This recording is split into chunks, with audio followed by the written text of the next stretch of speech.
Right, we'll try this again then. Hopefully things are running a bit smoother on this one. Do apologies about that. I was trying the different software because I was advised, yeah, it should run much better. Nah, it didn't work. Not for me anyway, not in my situation. Maybe it's just because my GPU has been taxed way too much, at 96,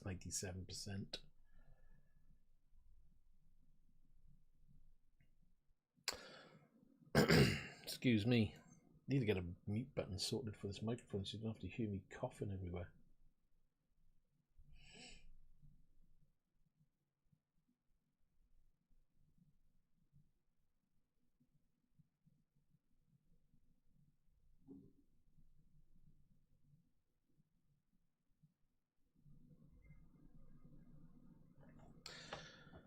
As for those suffering with issues with the game, oh look, mine's done a crash to desktop. Oh, great. That's a good start, isn't it? It's been running fine until this. Interesting. What have I got open that could be causing a problem? Just check my background stuff. That's new. We'll clear that off.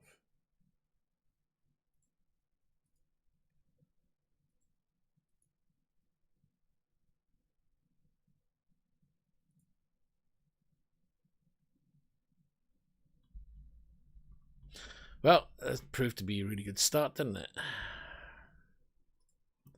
I was having no issues with mine. Now all of a sudden, I'm getting the same issue where it's crashing to desktop.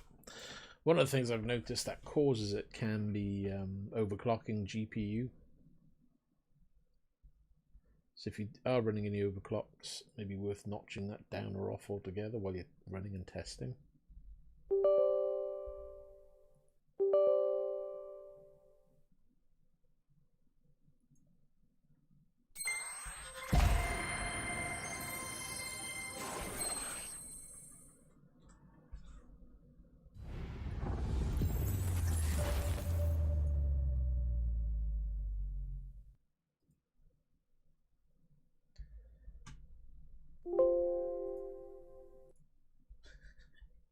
Yeah, I know the game's already running.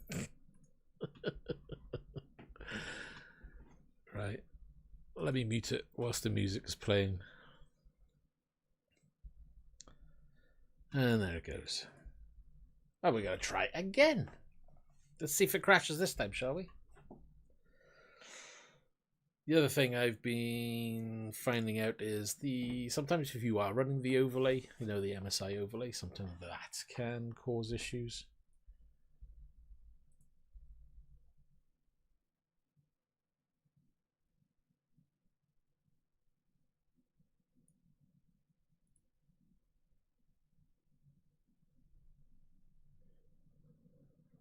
Do you need a graphics card? What do you mean? Are you running yours through the CPU? As in the onboard graphics?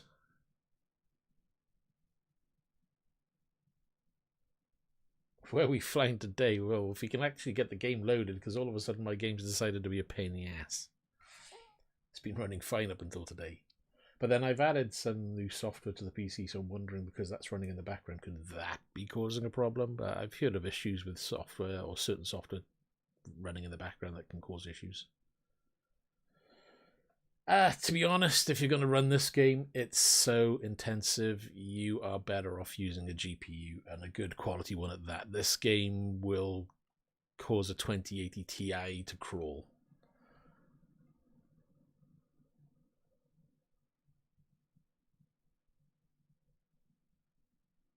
Well, if I can get it loaded, it will be nice. Oh my god. But yeah, for this game, I would say you need something like a 2070 Super and above, ideally. The game is playable at 30 frames, but obviously the more the better. And even especially if you, depending on your monitor, if you're running a 1080p monitor, you might get away with something lesser than a 2070. But anything over that, especially if you're running a 4K monitor, you're either going to run the resolution lower, which means it's going to look blurrier anyway, or you're going to need at minimum, 2080 Ti.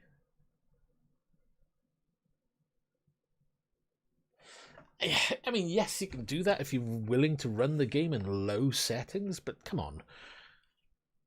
How many people buy a game to run it at low settings? I know I don't. My preference is if I buy a game, I want to be able to run it at least medium to high, if not ultra settings. I'm not going to enjoy the games in low settings. You're not going to get much of the graphical improvements. You're gonna be missing half the stuff, to be honest. Right, let's see if this plays ball.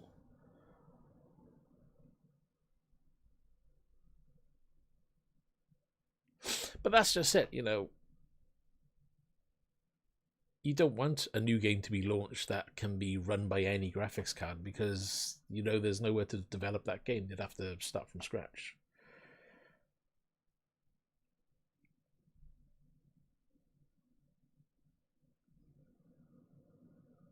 Yeah, the load times on this off a standard hard drive are a little bit slow, so I think I may be adding an SSD to this particular PC so I can get things speeded up a little bit. Or change the installation location to the main hard drive, but I know that hard drive hasn't got much room left, so I couldn't tell you, Aiden, because I left it on overnight, to be honest, because as it launched, I think it was midnight in the UK, I just left my PC on download and woke up and it was done, so I cheated a little bit.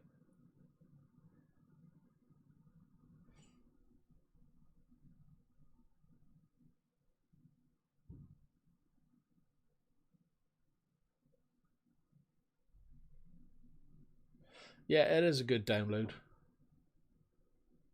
I mean, it probably wasn't that bad. I mean, at the end of the day, I got a 200 meg connection, so is it gonna load? It's getting there. I can hear the fans on the PC spooling up.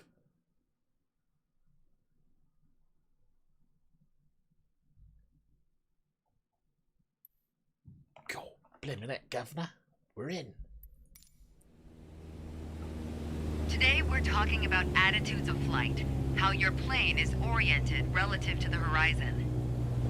Hopefully it's If you look outside, smoothly, you can see the cockpit is just about 4 inches below the horizon line. We're flying straight with a decent rate of speed. This is the cruise attitude. Let's see how it reads on your instruments.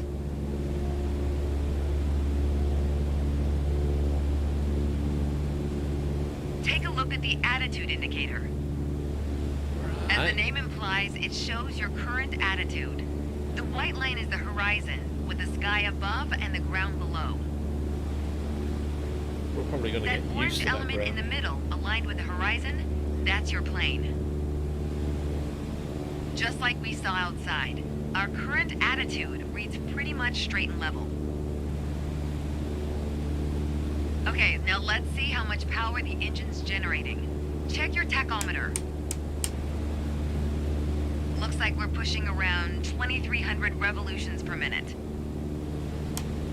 Combined, attitude and engine RPMs translate to aircraft performance. Which leads us to your airspeed indicator. Right. Now, last but not least, check your altimeter. To figure out your altitude, you always want to read the small needle first. Well, I'm guessing for That's anybody how who many hasn't done thousands flight of feet before, up you are. at least this is going Then to show onto you the what's big what. needle for the Not hundreds. everything, but the main dials.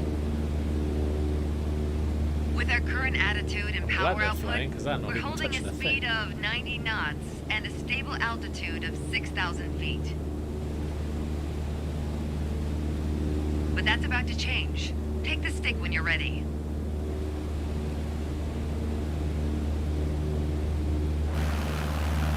That isn't normal view, is it? Pull back slightly on the yoke to raise the nose just above the horizon line. About 2 inches. Make sure you don't pitch up too much, or the angle will be too steep to create lift. And without enough lift, we'll stall. Alright, go full throttle and start climbing. Welcome to the climb attitude. See how it shows up on your attitude indicator and tachometer? According to your altimeter, we're gaining altitude. But we're losing airspeed even at full throttle, proving you can't avoid basic physics while making a climb. Okay, before we go on, let's get back to a cruise attitude. Ease up on the yoke and aim your nose just below the horizon. Then throttle back down to 2300 RPMs. Nice job. We're now set up with the same attitude and power we had at the top of our lesson. Next up is the descent attitude. Oh, that should be easy. Start by reducing your RPMs to 1800. Then drop the plane's nose a bit further below the horizon. As expected, with a nose-down attitude, our altitude is decreasing while our speed is picking up. Why don't you get us back to a cruise attitude, and we'll hit the last part of our lesson.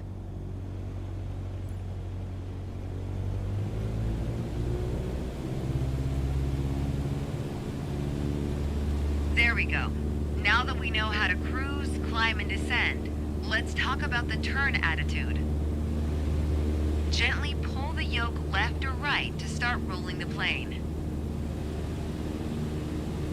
If you take a look outside, you can see how our attitude's changed, but you can also check your instruments for the details. As a general rule, you always want to keep your turns under 30 degrees. At the top of your attitude indicator, it is a very series nice of looking notches game. representing 10 degrees each. Use them to control your roll. Notice the more you turn, the more you need to pull back on the yoke to maintain altitude. When you're rolling out, you'll need to do the opposite. Roll and push at the same time. The more you know about the main attitudes of flight, the closer you get to that pilot state of mind. So keep practicing, and whenever you're done, pass me the controls.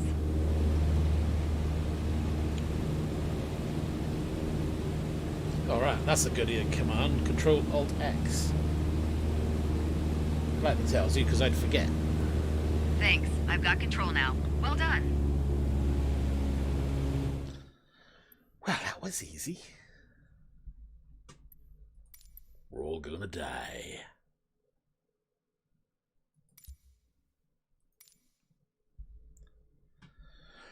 Going over these just to see if there's anything that they can recap with me. Probably not too much on the basic stuff, but you know, that's about as far as I got anyway. It is loading. I've got a blank screen, but the mouse cursor's still there, so it suggests it's still okay. Oh my god, please load, don't crash. I'm not going to be happy.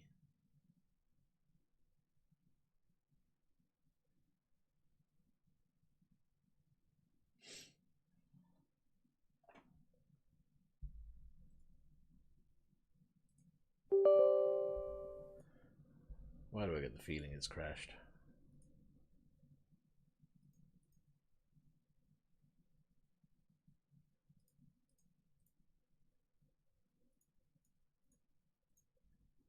Nope, it's loading. It's just really slow.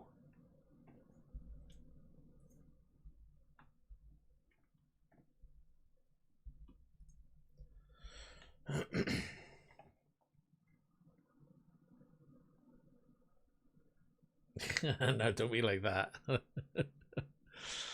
I didn't say that to any women out there watching. You know.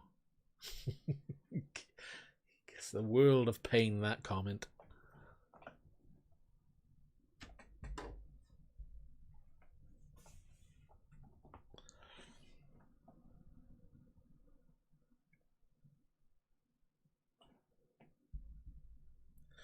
$55.75 and dead.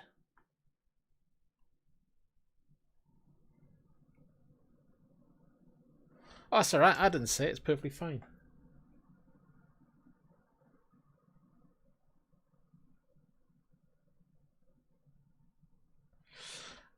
I don't get too many females watching my channel, I believe, anyway. Checking the analytics, it's mainly males.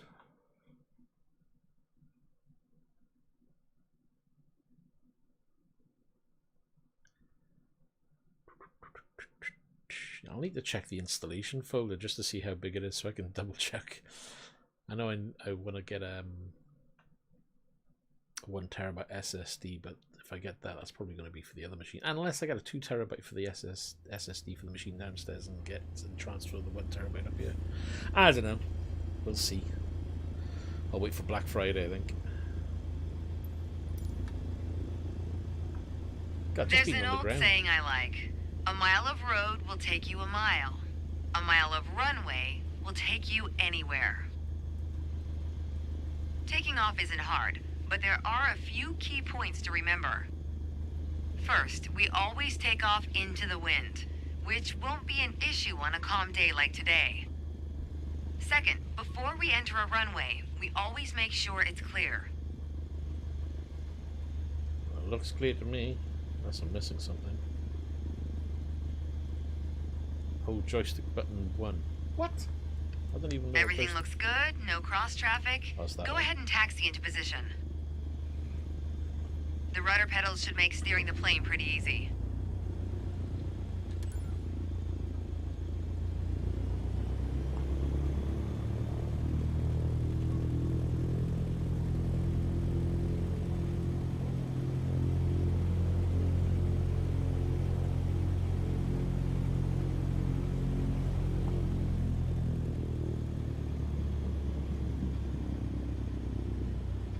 Too much.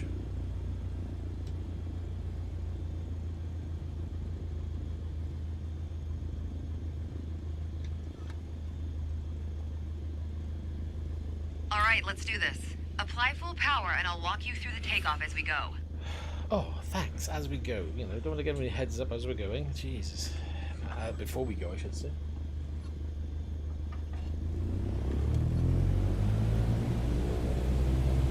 Come on then. Use your rudders to stay on the center line and keep pushing power until you reach 55 knots.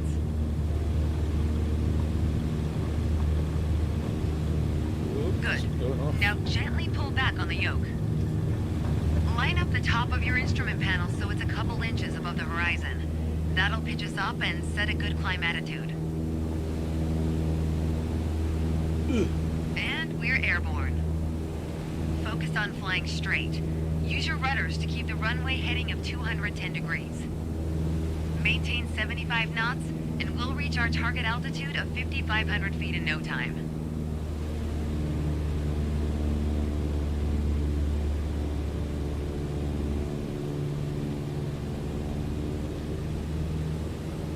Well, if I pull back really, not too much though, or we're going to lose too much back speed. I'd have to go off and count, to be honest. But to be honest, most of the planes I'll end up flying will probably be the small light planes. As much as I like the big jet aircraft, there's a lot to learn with those, and I just haven't finding the time to be able to sit down and learn those. Whew. I mean, I could probably use the auto pilot, the AI pilot, I should say, to take off and get me in the air. But it's nice being low to the ground and checking out the scenery.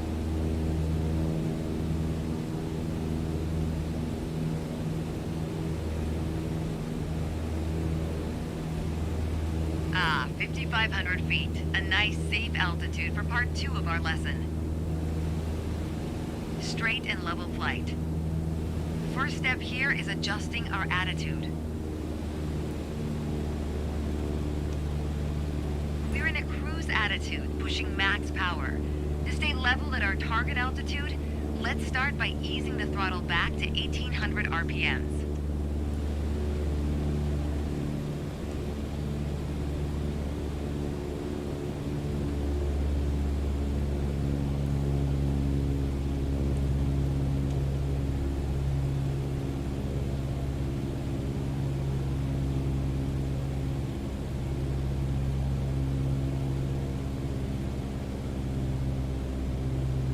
probably noticed, to maintain altitude, you need to pitch the nose up.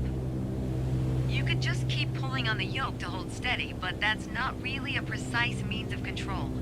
Probably better to adjust your trim wheel until you don't need to push or pull on the yoke. Drag the trim down when you need to set the nose up. Drag it up to set the nose down. Try adding trim to keep us at 5,500 feet without increasing throttle. If you feel our pitch slipping and need to get back to the proper attitude, don't worry. Just pull on the yoke, then dial in the right trim.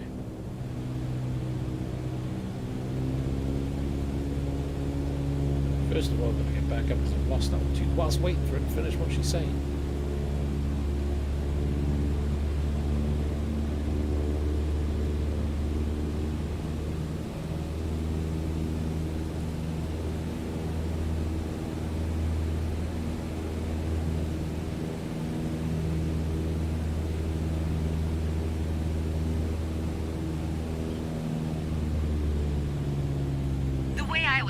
When you adjust the trim, you make rough changes at first to remove pressure on the yoke, then small adjustments to find the perfect setting to keep your desired attitude. That's the key to straight and level flight. It saves you from constantly pushing or pulling on the yoke. And that gives you more time to enjoy the ride. You can just hop in and fly If anywhere. you want more practice using the trim, go for it. Whenever you're ready to pass the controls, I'll be here.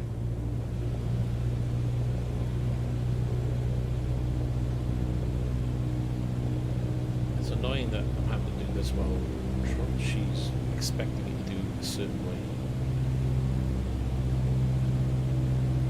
Because they want it, hopefully they don't want it bang on a certain.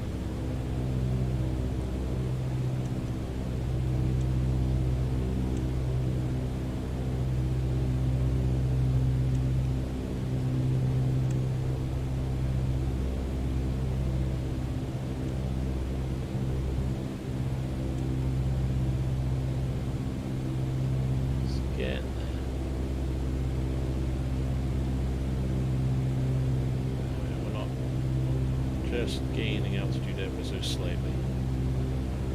That's so just drop it back down again.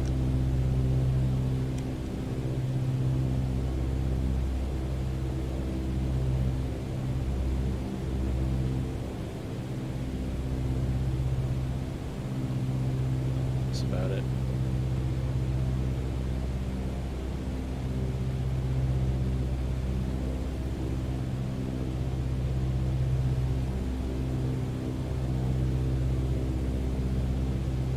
Nice little area they've given you as well, because there's plenty of detail in this area. You can tell it's their little test zone, so it looks nice. Okay, I have control. Hope you enjoyed the lesson. Hey Supreme, how you doing? We're checked. Next. Flight landing. This is where I tend to mess up, because I just land and plonk it where I want to. They want you to land correctly in the correct manner. Right at the start of the runway, not halfway down it.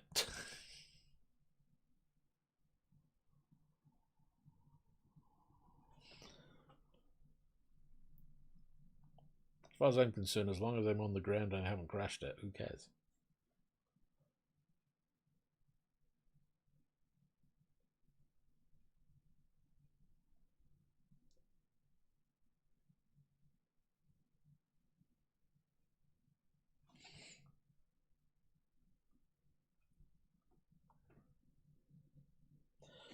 Oh.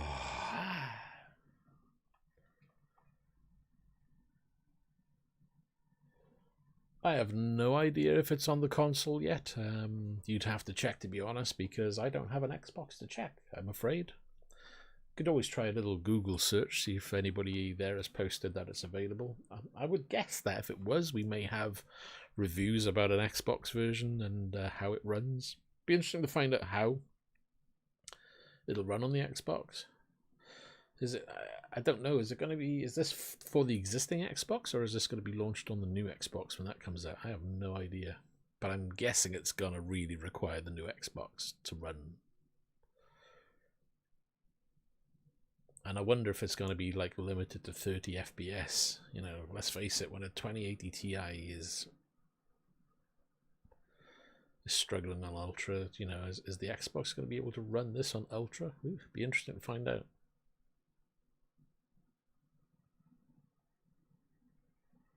It could be that he's got early access then. So it could be that it's not quite available on that platform just yet.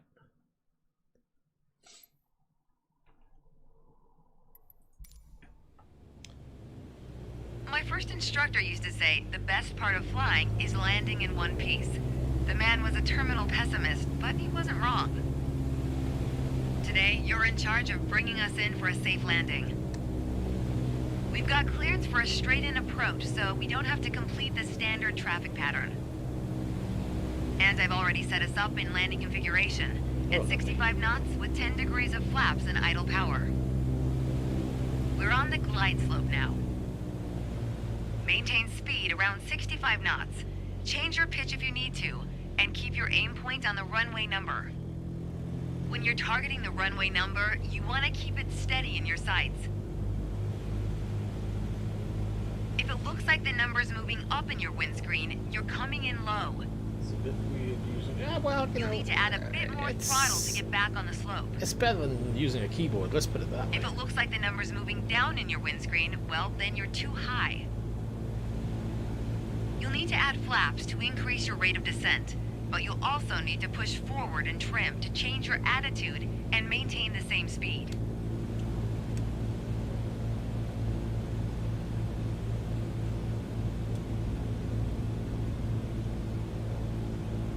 Oh God, I think I'm coming in way too high on that one. We need to get down. Get down, ship.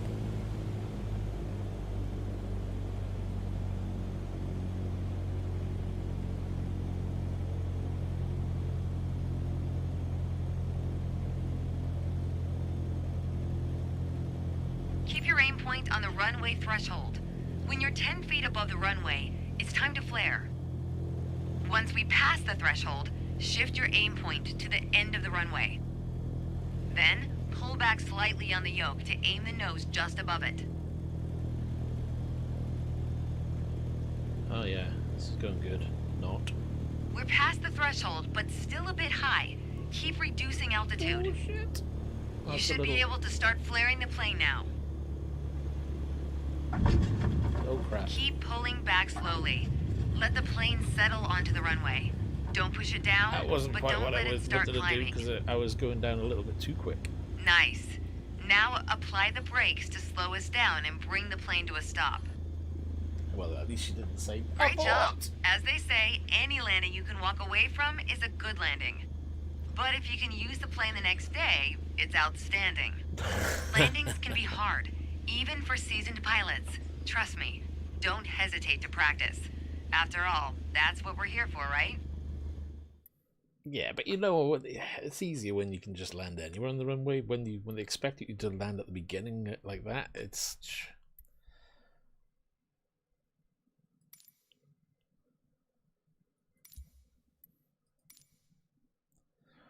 like when they expect you to hit a target on the runway. That's a little bit more awkward.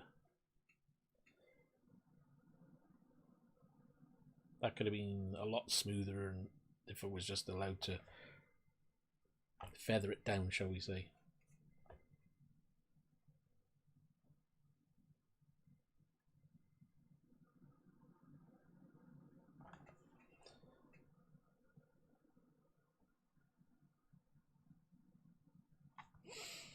Right, and now we're going to do a circuit.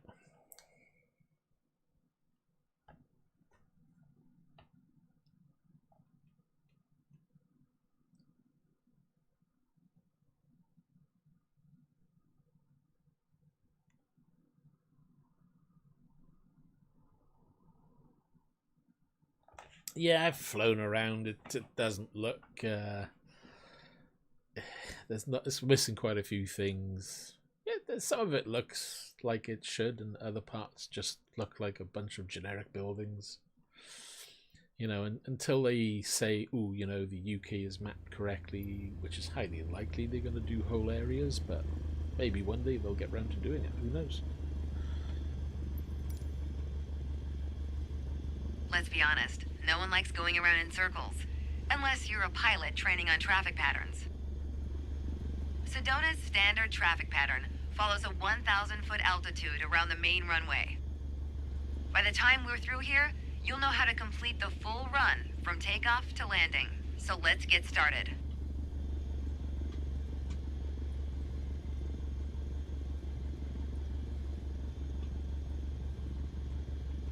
Alright, so first off, we're just going to take off.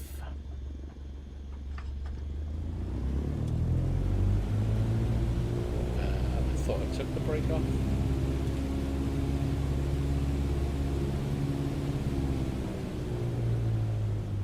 Yeah, I pressed the button for brake. We'll try that again, shall we? Right, I think I just moved my flaps. Let me just double check here. Not that we need flaps, but hey. Right, let's try that again. Because the brake didn't come off.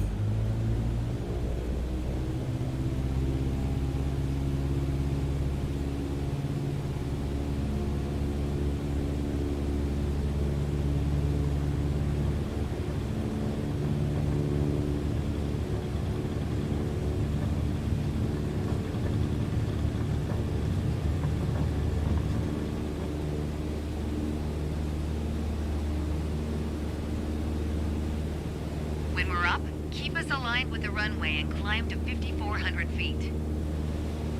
We're going for a left-hand traffic pattern.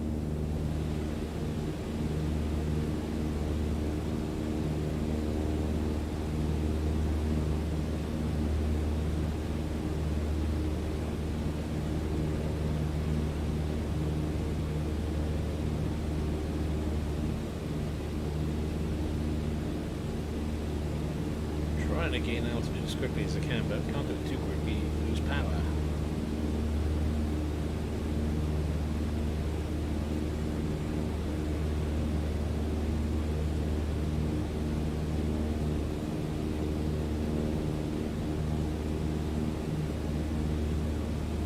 Once we reach altitude, you're gonna start turning left 90 degrees toward a 122-degree heading.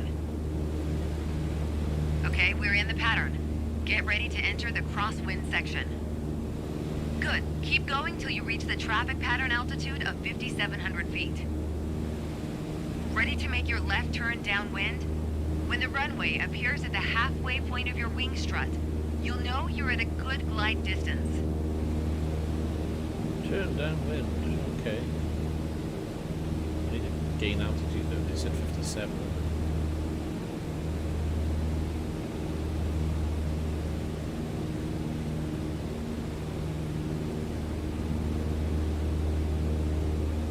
Oh yeah, it's got all of that.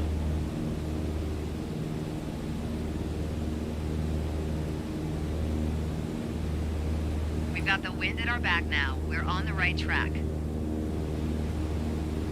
Lower your nose to a cruise attitude and reduce power to 2,100 RPMs. Once your speed is in the white arc, add 10 degrees of flaps to prep us for landing. Now's not a bad time to check if the runway is looking good. And, it probably goes without saying, always watch out for other planes entering or exiting the pattern. I could have taken the flaps off at the beginning, that would have been We're gonna fly past the end of the runway here. Rate of speed. Keep going until you see it at a 45-degree angle behind you. That's your cue to turn left again, onto the base leg.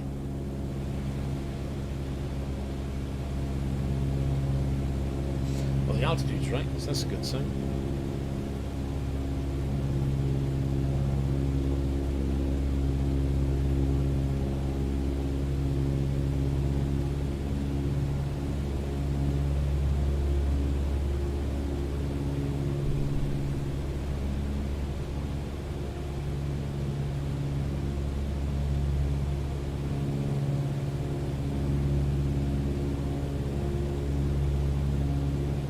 Alright, reduce power to idle to start losing altitude and maintain cruise attitude. Keep an eye on the runway as we get ready for our final turn.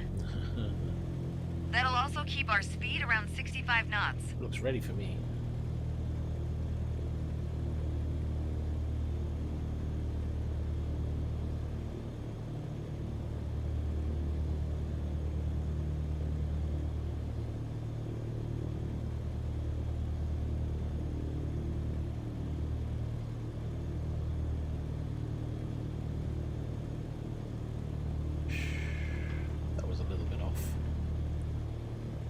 Final turn is over there.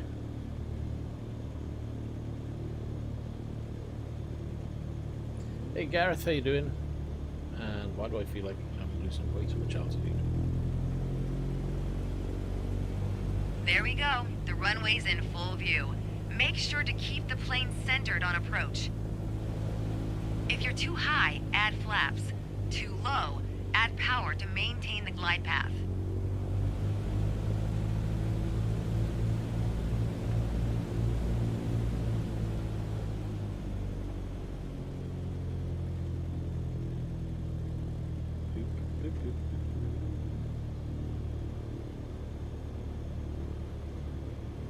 Uh-oh, pulled up too high. No, we failed that one.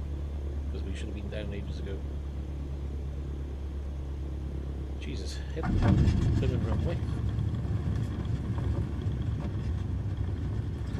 That was a big fail. We should have been down ages ago.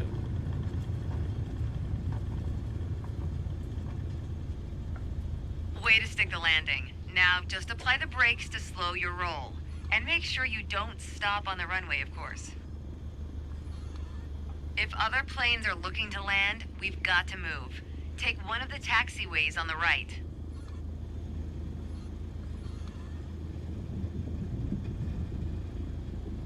Good job. As an old instructor said to me, not only did you not die, you're really learning to fly.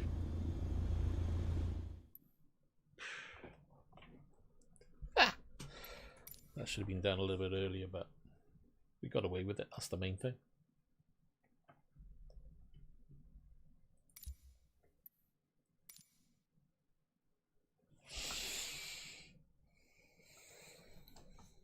Would have been nice if we could have been down on the runway sooner. Oh, well, something to practice on.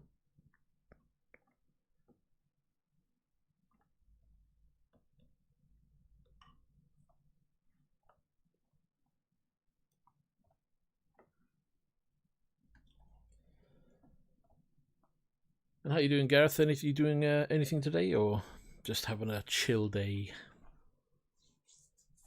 Gotta wait for this to load again now.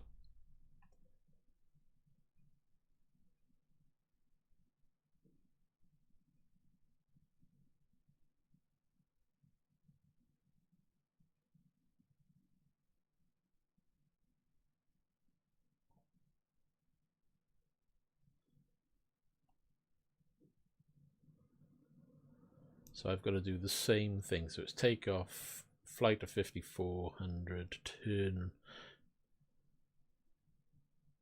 keep on climbing to 57, come down 45 degree back to the runway, turn again, lower power, and land without crashing and burning. Just a chill day. That sounds good to me. That's what I'm doing.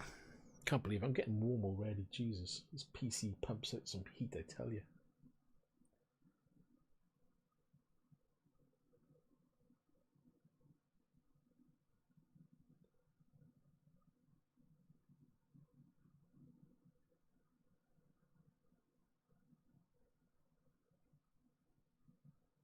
So this is all on my own. So this is all my own mistakes.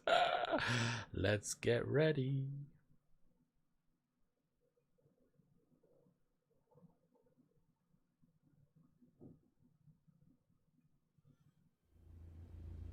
This is Flight Sim 2020.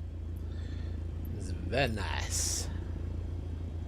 It's time. Your first solo flight. Yeehaw! I'll be watching from the ground in radio contact if you need me, but something tells me you won't. Your goal is to complete Sedona's left-hand traffic pattern on your own. Remember what we covered in our previous sessions, and you'll be just fine. Barely. Good luck. See you on the other side.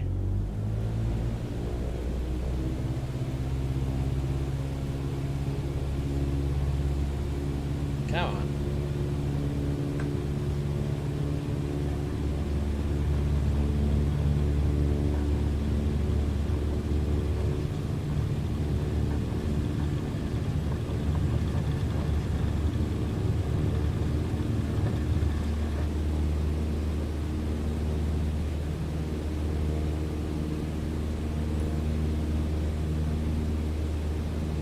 Alright. Let's get up. Get that altitude up quickly.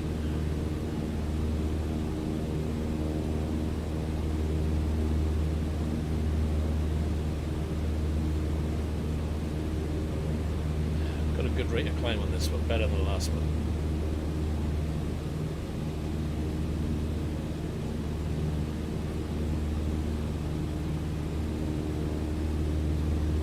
Hey Euphoria, how you doing?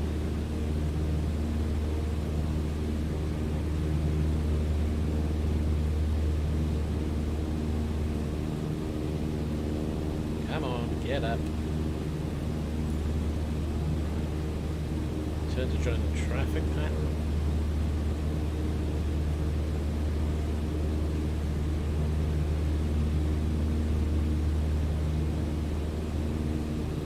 I'll do this my little way, I think. 'Cause I think. Where's the setup cam? Oh, not this one. In game only, it's bad enough just trying to run the game. Who cares about having other cameras?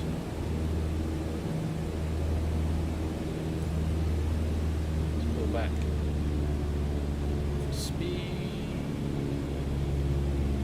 I think head down this way. So I've pulled it a little bit wider from the airport this time.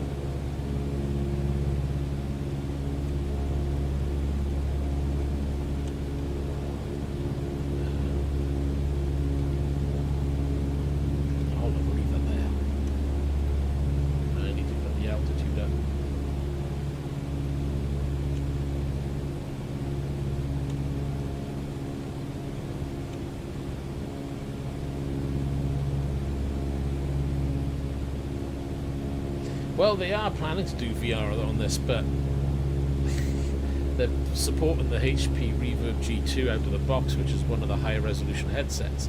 So it'll look great, but how well it will run, I don't know.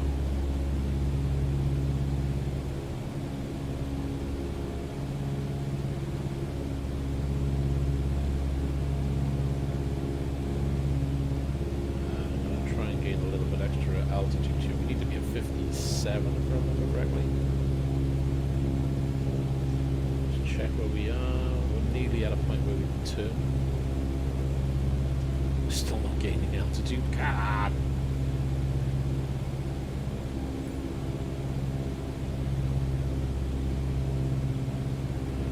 Alright. We'll do it there. Turn left, final approach. Try not to lose too much altitude whilst doing this.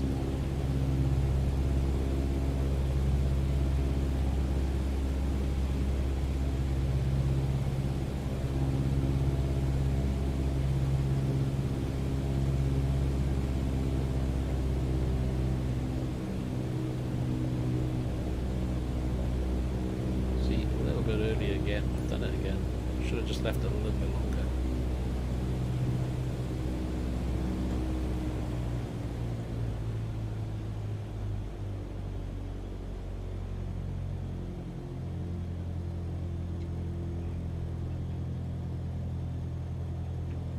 Uh-oh. Trouble.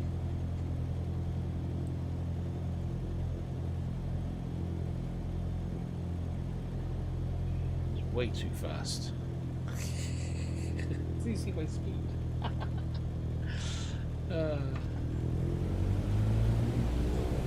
Wonder if it'll let me go round on my own. I'm going to do that. We'll go around again. It's going to fail me in that anyway. I need to I'm moving when it's saying right turn for this and I shouldn't do. Right, let's gain altitude.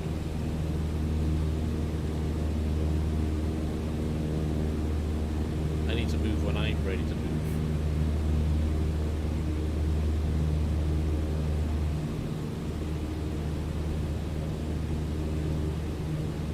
Right, gain the altitude.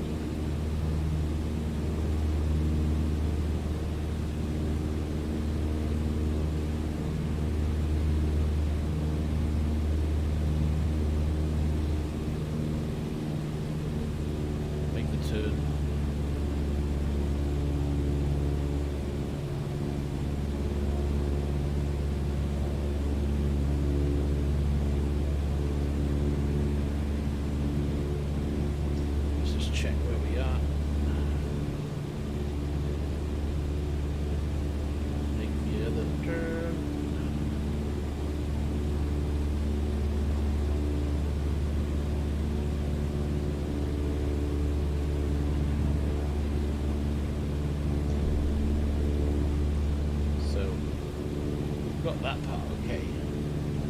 That's the easy part.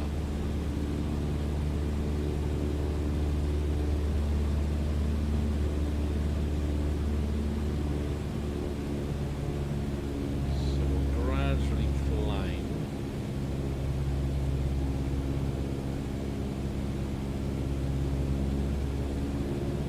We were until I throttled back a bit too much. I think I just need to go further out, give myself a longer approach line. Because clearly, by making it too short, I'm just making it more difficult on myself.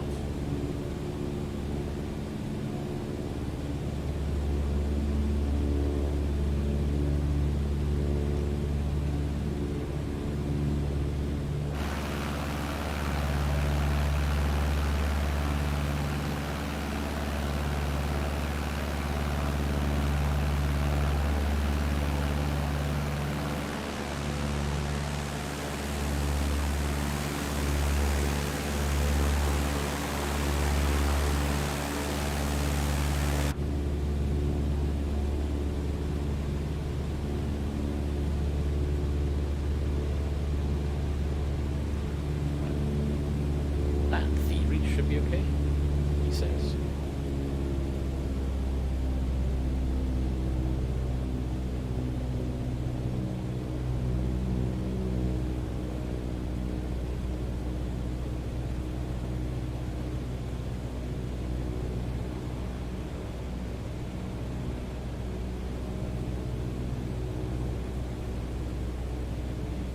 Don't turn too much.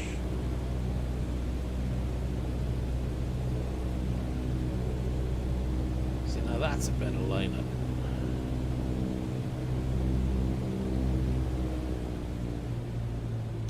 Gives me time to scrub off some speed, hopefully.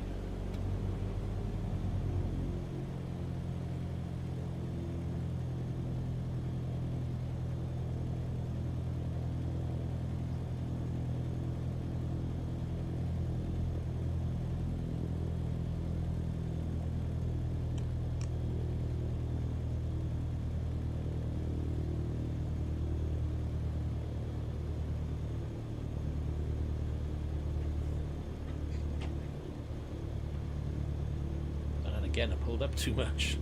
Get on the floor.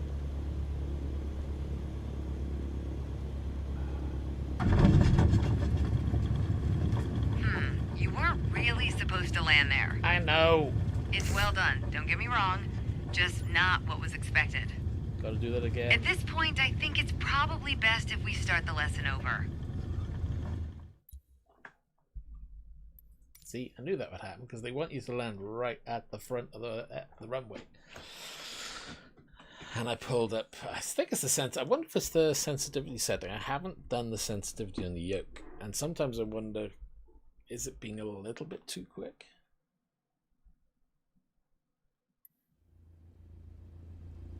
Let's have a look at the controls. Controls.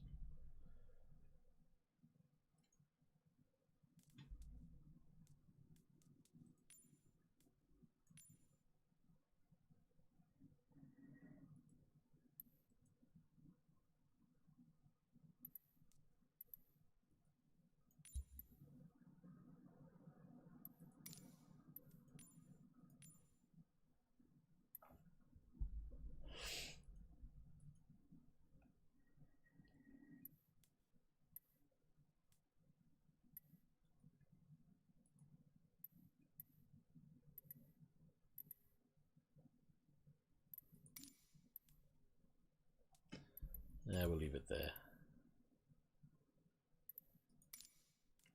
Go back.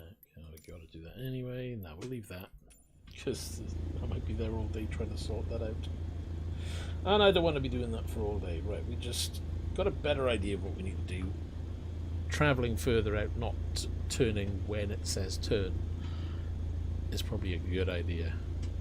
Because it gives you a longer run in. I just need to scrub the speed. It's time. Before. Your first solo flight. I'll be watching from the ground in radio contact if you need me. But something tells me you won't. Your goal is to complete Sedona's left-hand traffic pattern on your own. Remember what we covered in our previous sessions, and you'll be just fine. Good luck. See you on the other side.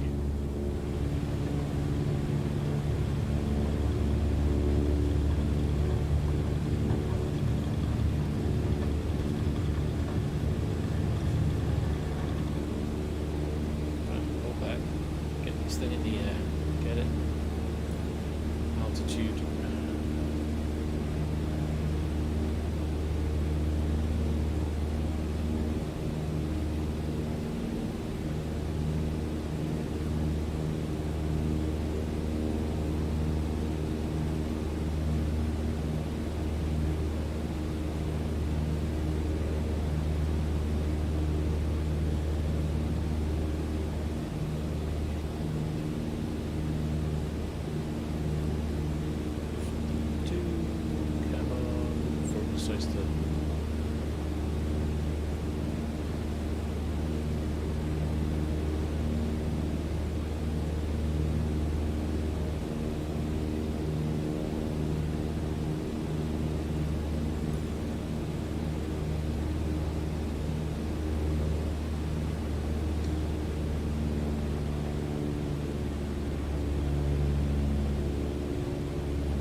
So it doesn't pitch down too much.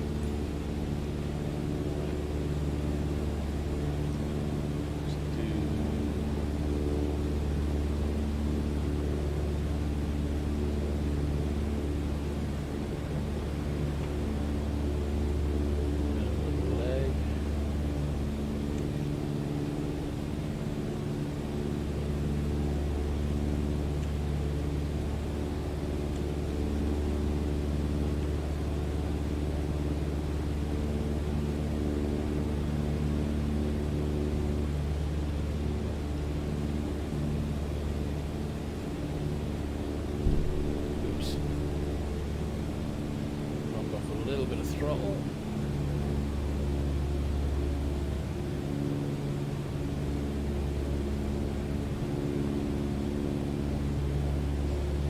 A way to make your lunch. Oh, speaking of lunch, I could do some lunch. Don't know what I'm gonna have though.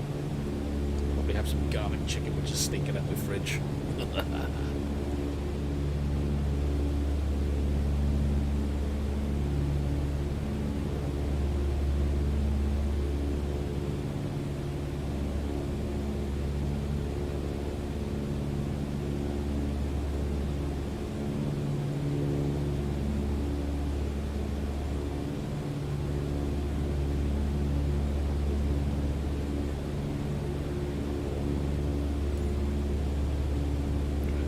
They want me to turn around about now for a final approach. I'm not going to do that just yet. I think we want to be travelling out to this rock formation we've got right here, and then make a turn to give us a longer approach.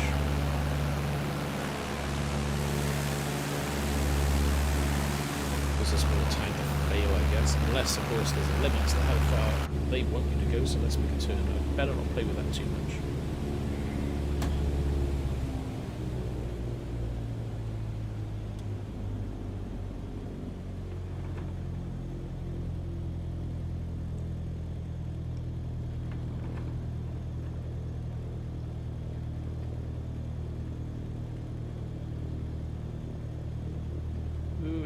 too far over, but that's fine.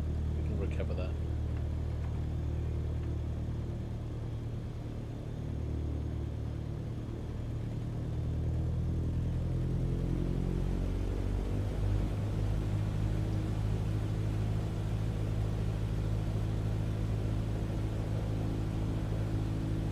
I don't want to put too much throttle on.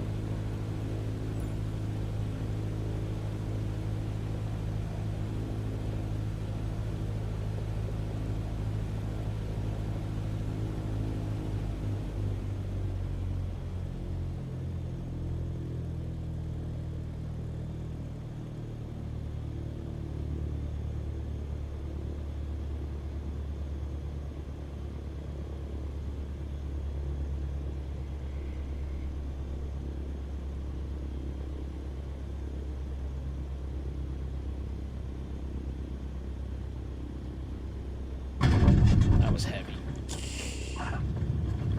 That was heavy. Whoa! Brakes. Brakes. Brake.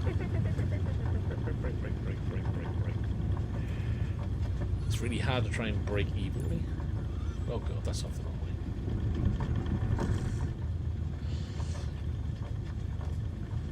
Trying to do this rudder and brake is a right pain. I'm not used to it at all. Only had these pedals just before the game.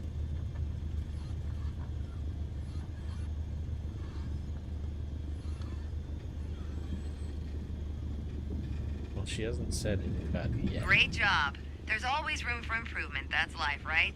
But you did it all on your own. You're on your way to becoming one hell of a pilot. Oh yeah, sure. Well, she didn't moan about it, so I'll take that. Oh, this navigation is going to be really crap. Terrible at navigation.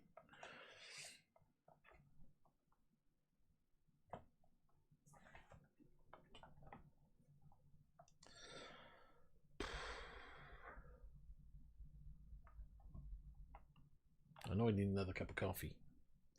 That's what I need. Caffeine for the win.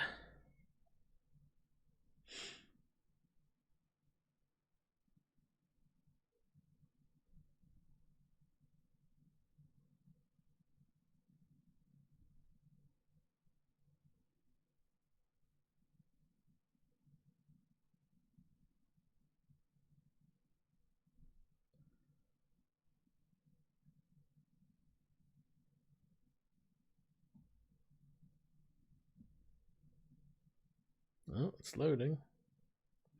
When approaching an airport landing, pattern should be entered at 45-degree angle to the downward leg.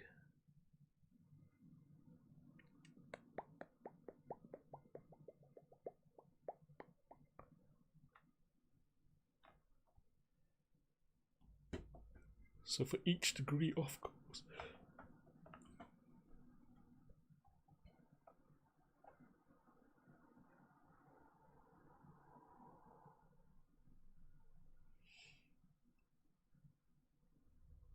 Two pot noodles. When one's just not enough. What, chicken pot noodle? Actually, that's a good idea. I've actually got pot noodle in the cupboard.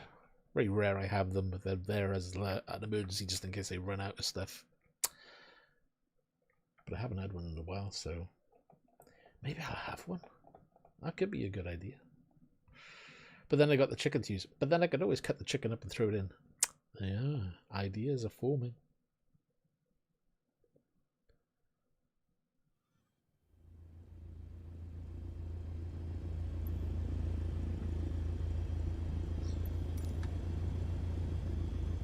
I've always said, flying is freeing. Open skies, endless possibilities. But to fully enjoy it, you need to be prepared. We're going to focus this lesson on navigation prep and procedures, the fundamentals of getting from point A to point B. Step 1, putting some distance between us and the ground.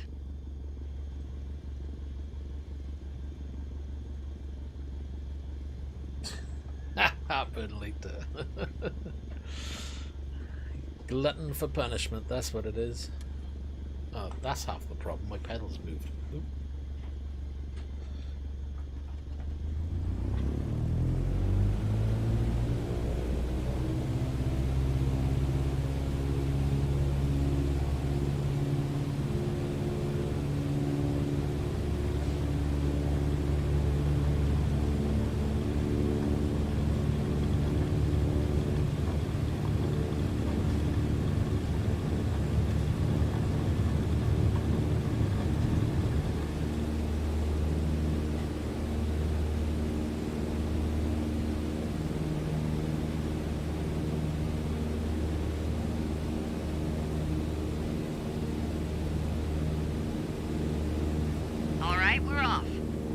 Keep climbing around the airport till we reach 5,800 feet.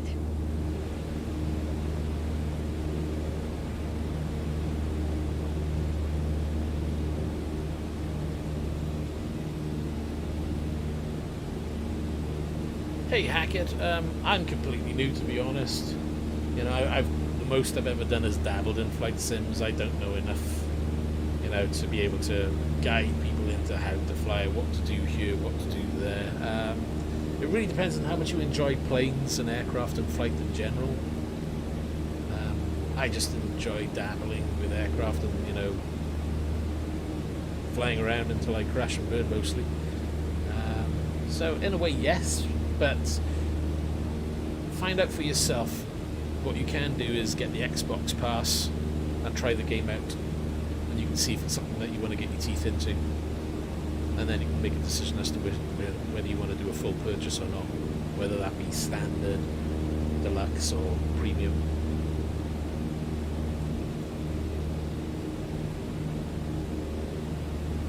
It goes without saying, but good navigation starts with good departure prep.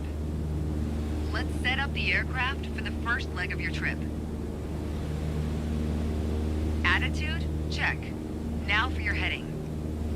When you need to set and maintain a heading, you'll want to rely on your heading indicator.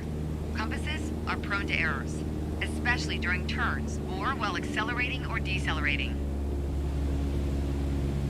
Go ahead and position your plane above the airport.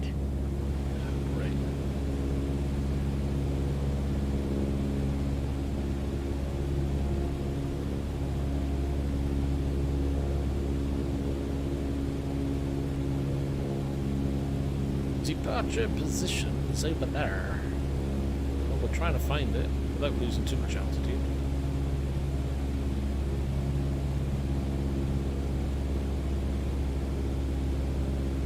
Let's give it a little bit more throttle, I think.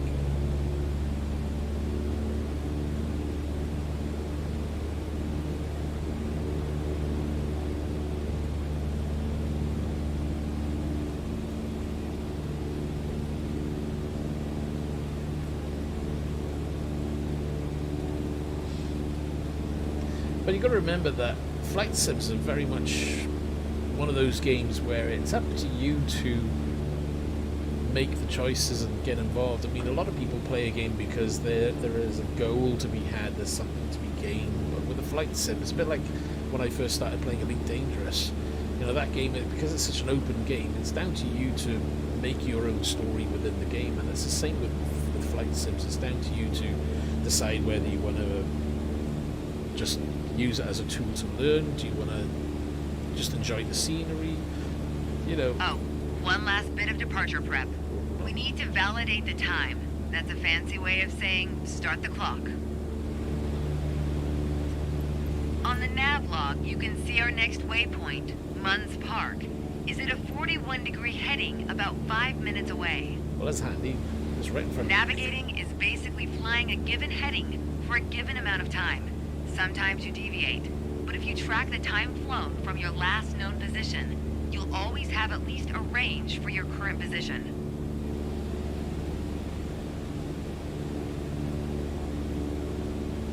I started the clock. Was I supposed to start? We all know speed can increase or decrease depending on the wind. That's why at your next waypoint you'll want to compare your estimated time en route with the actual time flown. Validate your estimate and your progress. Whatever.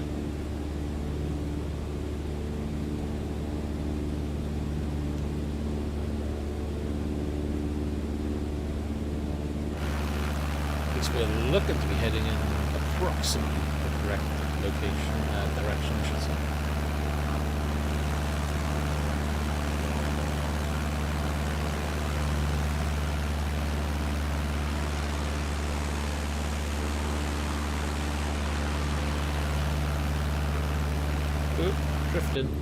Drifted.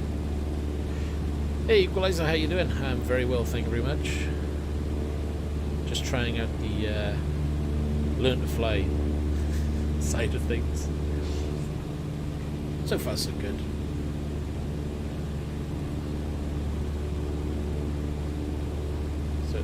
So we you're supposed to just travel around 6,000 feet. Yeah.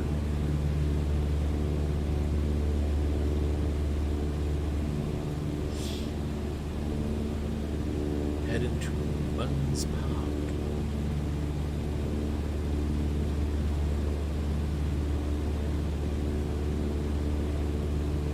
Looking pretty stable though. We've got pretty level flight speeds, looking okay. It's one of the few times I've actually got the plane doing what it should be doing. I still think I need to be increasing altitude because that hillside looks quite high. Did she give instruction to go any higher? Because I don't think she did.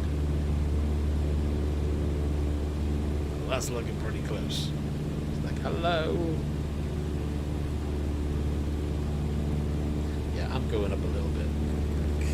Just to be on the safe side.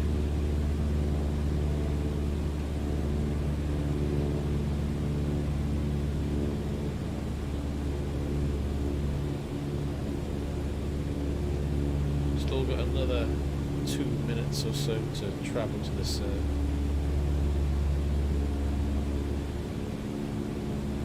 Hey Jacko, how you doing?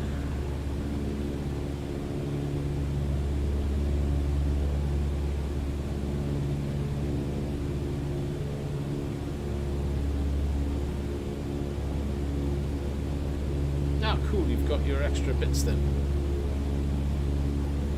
Have you actually mounted them to the rig yet?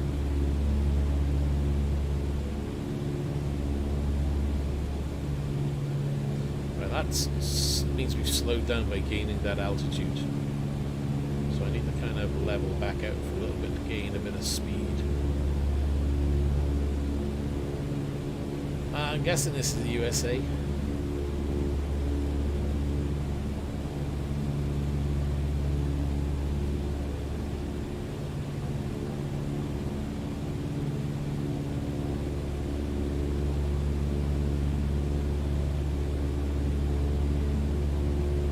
Hoping this is... Now see, if I let go it wants to go back down. Jesus, I can't let go. Ooh, that's trouble. Maybe a tad more throttle.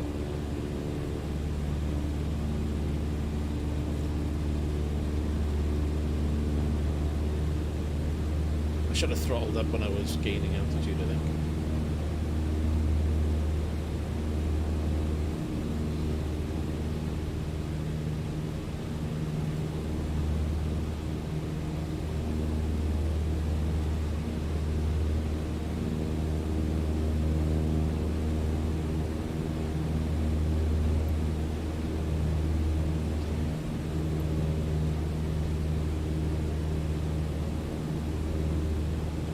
You're halfway through the tutorials. It's my first day of starting the flight tutorials, the training side of it. Shouldn't take long then. So we were a little slower getting there because we weren't one full throttle and we were flying slower than we probably should have been.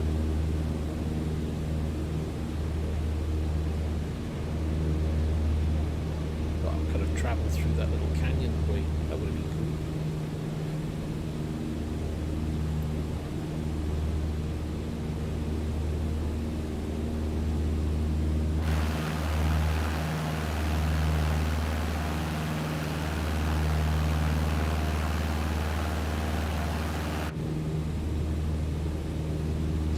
How's it running on your PC? All good, I hope.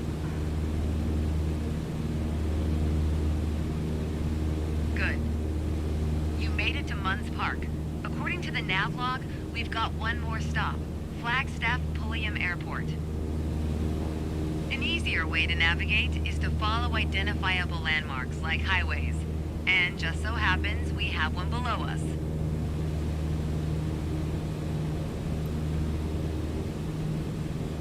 So do they want me to follow that highway, which is here? Even though the marker is over there.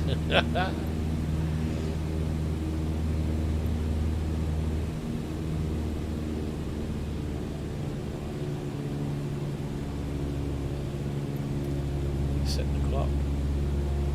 So we should be heading that direction, but we're going to follow the highway.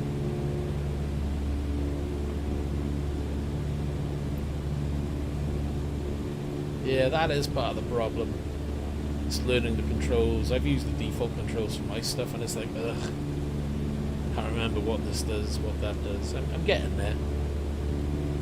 And then you go to find a button, you can't find it, and then you have to probe it because it's not been probed in. Oh my god.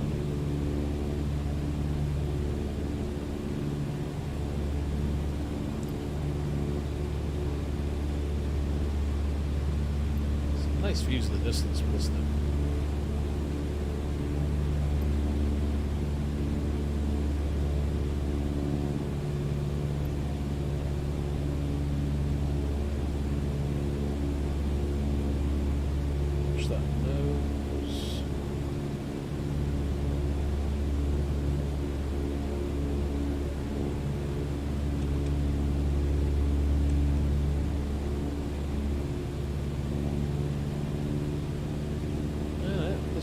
Take you there. I can just drive this thing on the highway, I guess.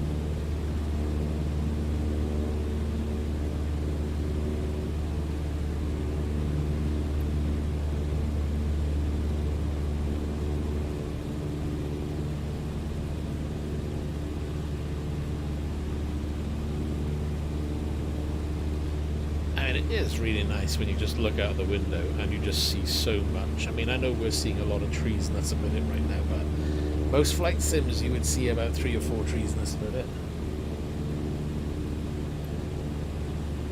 Hey Hackett, you have a decent PC to run this? Yeah, anything like 3900X from AMD, NVIDIA 2080 Ti. You know, personally I wouldn't buy off the shelf with PCs, just buy the parts and do it yourself. It is quite simple. There's plenty of tutorials out, there's plenty of videos on YouTube that will show you how to build a PC.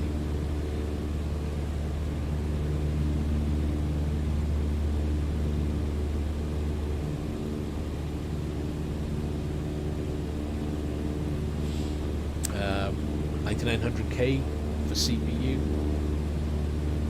It just depends on your budget. I mean, you know, if you're willing to splash out and you don't mind how much you want to spend, then you can have a really good PC.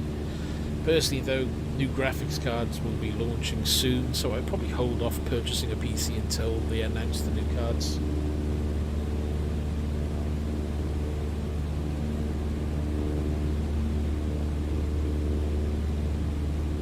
Oh, didn't I hit that? I didn't hit the I hit reset, but I didn't hit their timer. Oops. My bad.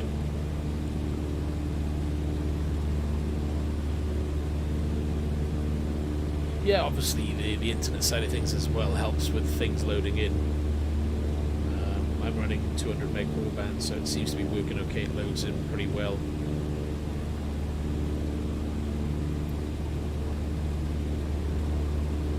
Do you know what CPU you're running? I mean, if you've got a good CPU to start with, then you can just add a much better graphics card. But remember, you know, 2080 Ti could be setting you back £1,400, maybe £1,200. Might get away with a 2080 Super. What does anybody know what it runs like on an Xbox? I have no idea. Somebody said that obviously there was somebody on YouTube streaming it, but what is it like? Does it get 30 frames? Is it able to run ultra? I'd be surprised, you know. Oh my god, I got hiccups. Well, actually, probably not that surprised. I would think it probably does about 30, maybe not an ultra kind of settings, but who knows. Man, hiccups. Right, we're coming into this Flagstaff. Are we going to be landing this thing as well? I have no idea.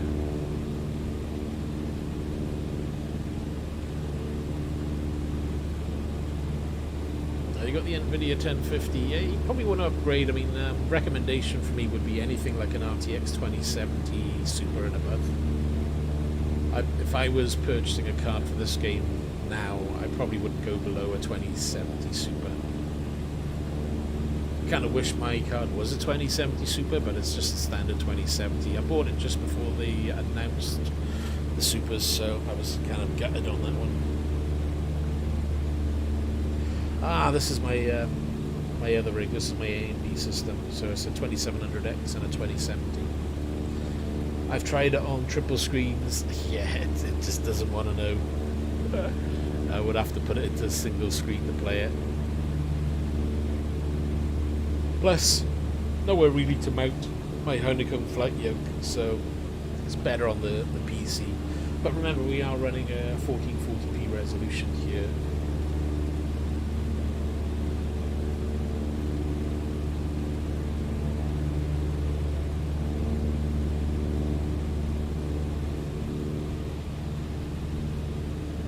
Cool flying next to the highway though. It gives you something to look at, all the cars down there.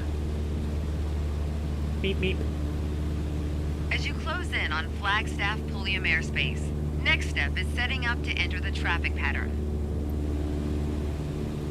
We've got clearance to enter the downwind leg and land on runway 21. Keep your attitude, then follow the standard pattern. What the hell?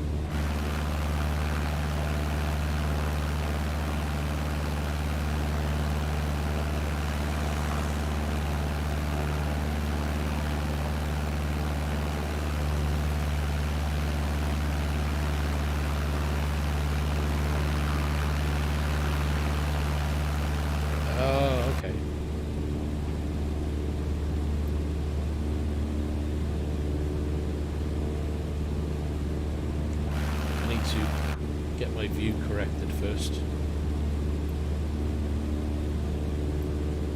we're going to be heading out this way and then making a turn and then coming back in on ourselves. I got it, I think.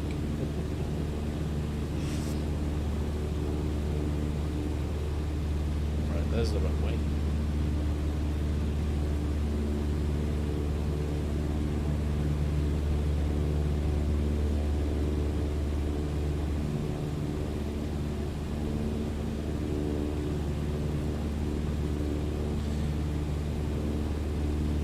It's just the amount of scenery. I mean, the clouds look really good for a standard game. You know, this Lower is the your thing that nose to a disappointed cruise me. attitude and reduce your power.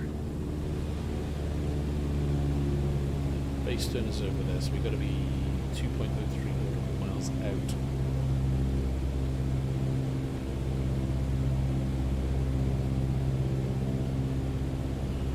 So it's just the amount of scenery data, you know, the clouds, trees, buildings. There's just so much around that you don't get with other flight sims, because they've definitely coded this one way better.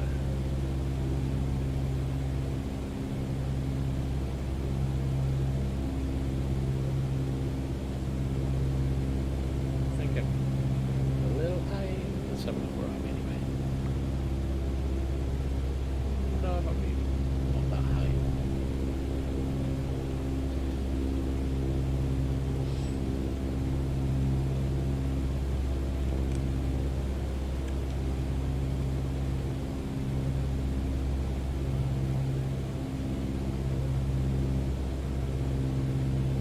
Yeah, but if you're using a 2070 on triples, what frames per second are you getting, and what are you running? Are you running ultra? Medium, high? Power should be at idle now, so you're losing altitude while maintaining cruise attitude. Oh yeah, of course.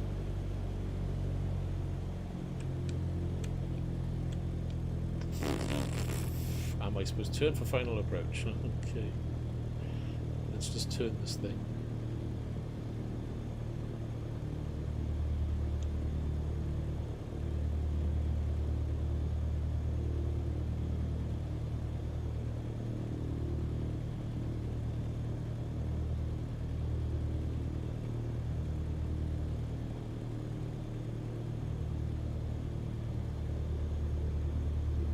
I think I'm losing way too much speed.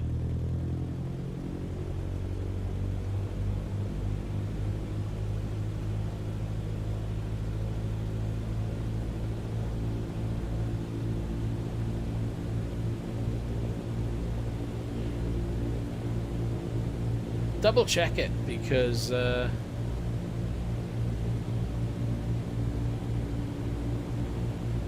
thought I was running on Ultra or something once upon a time, and when I went back and checked it, it modified it to medium, I think. I don't quite get how that happened, to be honest, but hey. I think I need flaps, because we...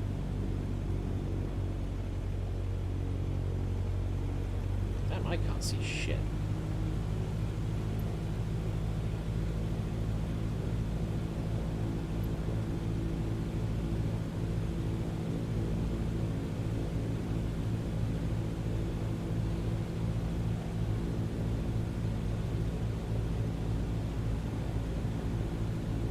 Barely cleaning the trees. I would have liked to see that from an exterior view.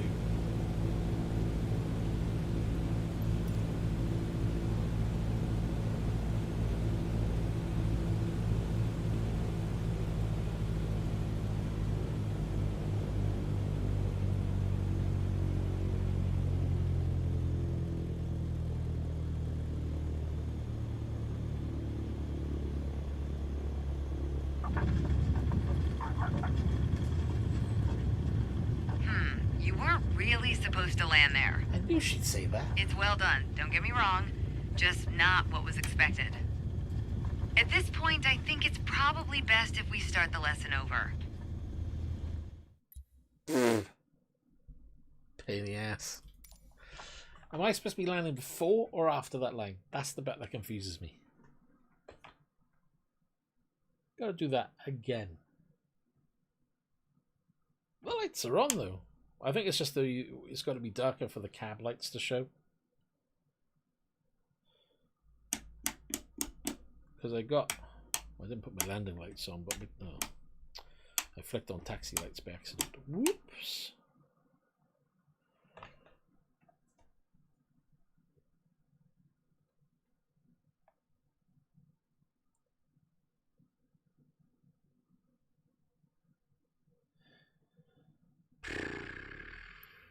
Right, let's do this as quick as we can, shall we?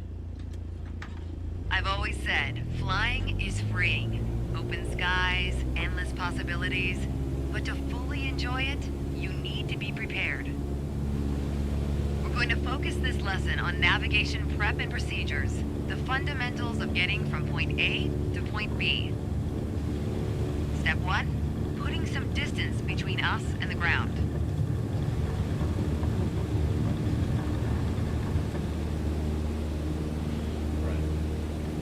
Do that, shall we?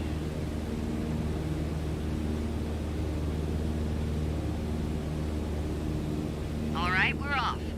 Now keep climbing around the airport till we reach 5,800 feet.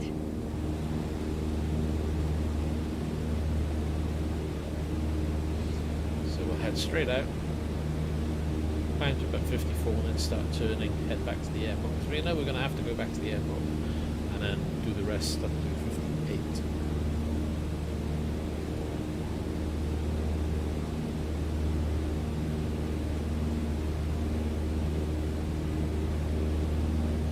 Speed to gain more altitude quickly.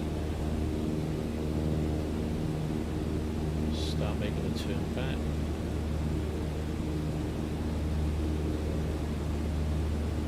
Positive rate of fly.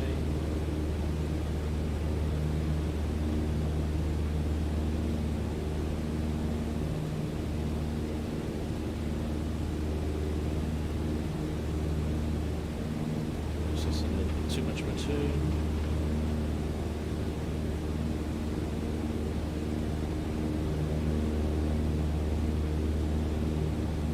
Get over 57, it should trigger. It goes without saying, but good navigation starts with good departure prep. Let's set up the aircraft for the first leg of your trip. Attitude? Check. Now for your heading. When you need to set and maintain a heading, you'll want to rely on your heading indicator. Compasses are prone to errors, especially during turns or while accelerating or decelerating. Come on, I'm over the airport now. Go ahead and position your plane above the airport. There. Oh, Yeah. One last bit of departure prep. We need to validate the time. That's a fancy way of saying start the clock. On the nav log, you can see our next waypoint, Munns Park, is at a 41-degree heading about 5 minutes away. Navigating is basically flying a given heading for a given amount of time. Sometimes you deviate, but if you track the time flown from your last known position, you'll always have at least a range for your current position. Right. We've got it plotted and we did that quickly because we knew what we were doing this time. So we all know speed can increase or decrease depending on the wind. That's why at your next waypoint you'll want to compare your estimated time en route with the actual time flown. Validate your estimate and your progress. I'm just going to try and keep throttle up max. Doesn't matter if we gain a little bit of altitude because we're going to be going over that hill.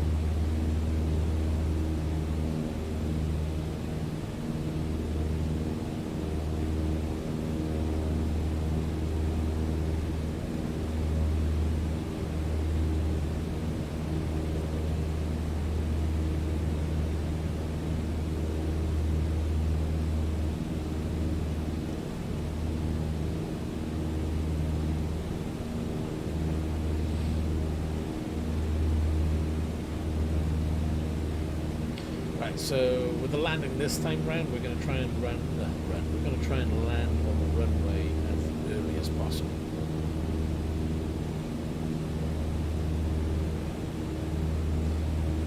Ever so slightly gaining vertical altitude, so we'll keep it as it is because we're gaining the altitude that we need to clear this.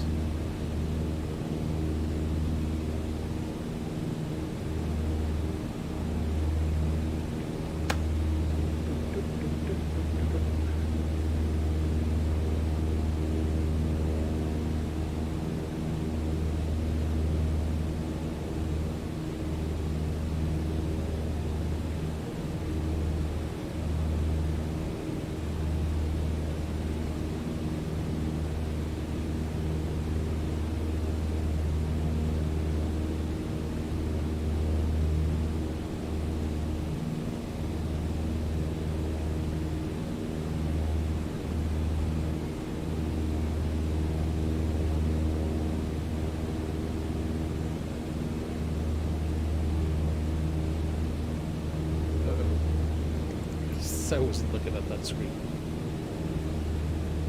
Let's just gain a little bit more altitude.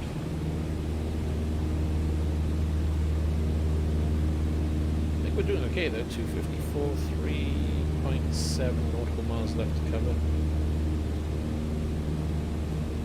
I don't want to slow down too much. Put full throttle on.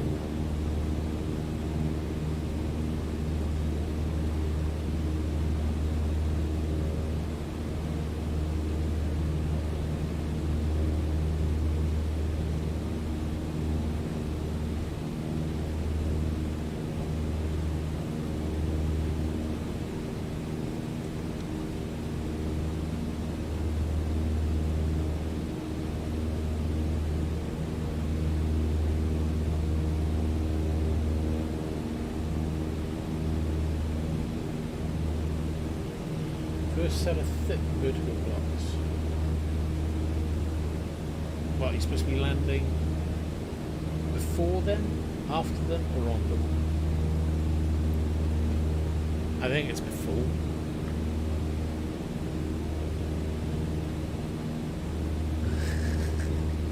He's swerving down the runway. Oh my god! Leave it there.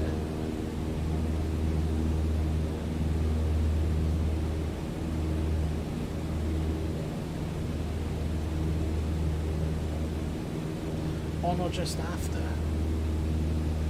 I always thought they wanted you landing early.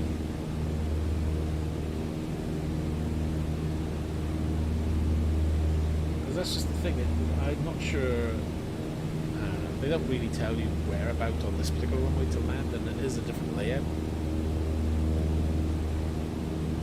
Pretty much have to keep the speed on this one maxed, just to try and get there at roughly the right time. Look at that, 448. still 0.7 miles out.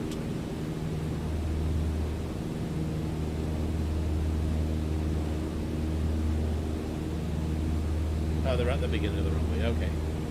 I'll have to look at it again because I can't remember off the top of my head. Come on, we're over it now, give me the message. Look, there's the golf course. Good. You made it to Munns Park. According to the nav log, we've got one more stop. Flagstaff Pulliam Airport. An easier way to navigate is to follow identifiable landmarks like highways. And just so happens we have one below us.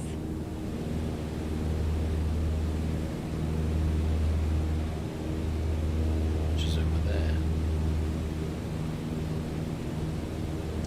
But we're just going to cut to, let's follow the highway.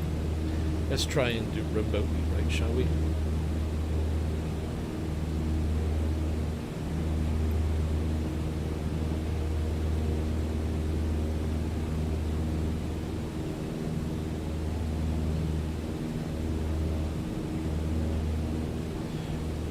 Yeah, but usually there's a number of taxi points down a runway, but I don't know. I know they want you off the runway as soon as you are down, so...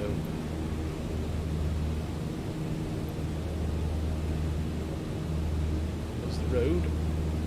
Try and go with it round here.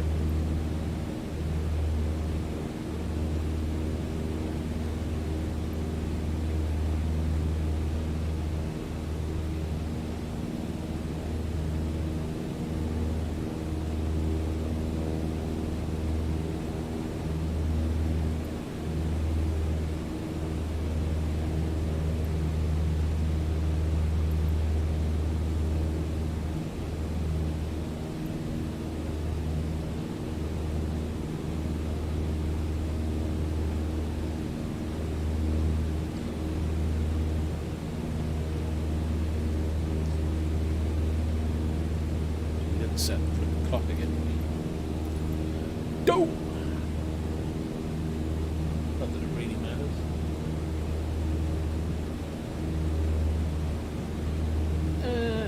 Yeah.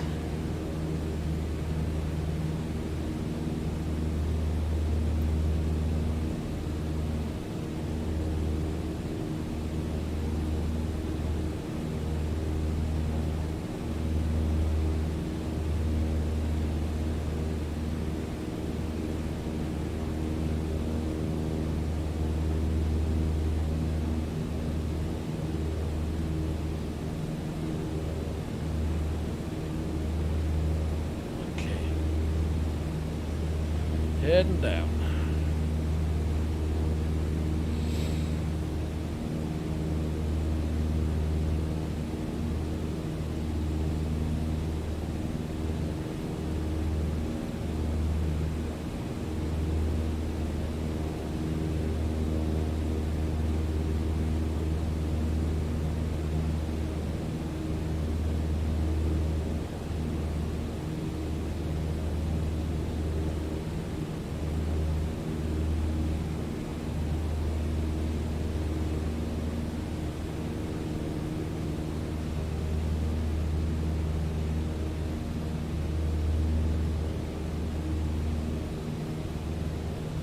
I like the way there's vehicles just popping in and out there. You can see some just vanish as they drive.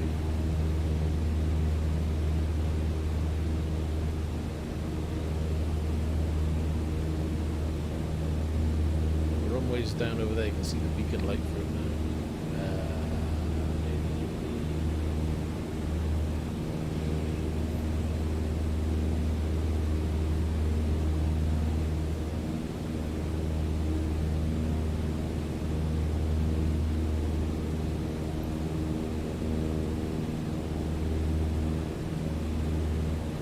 It would be good though if they told us what altitude they need us at. I mean, do we have to be higher up because that marker's higher in the sky?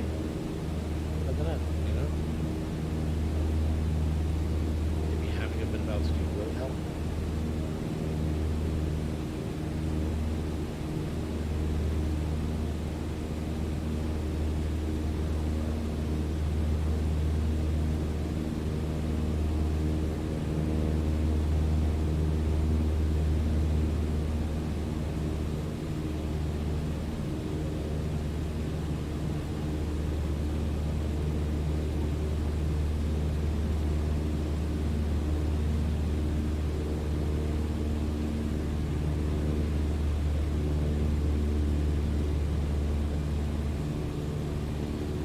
can do 5500 with this one. Whoops, let that go too quick because the speed's dropped off. I had to do over 687 just to clear the mountains that I was going towards.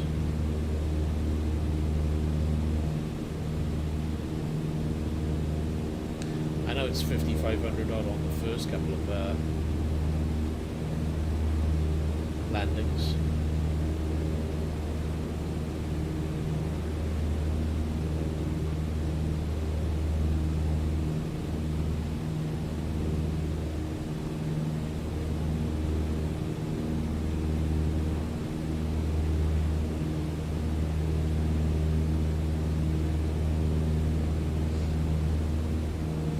Gonna have me going down on the down leg anyway.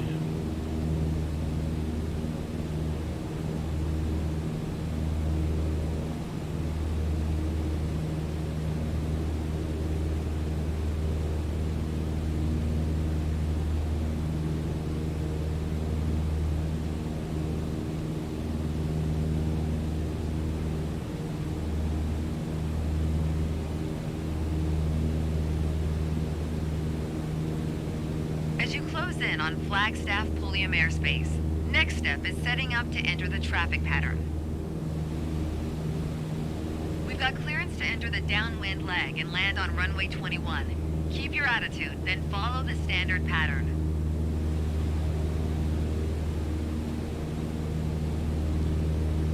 Getting there.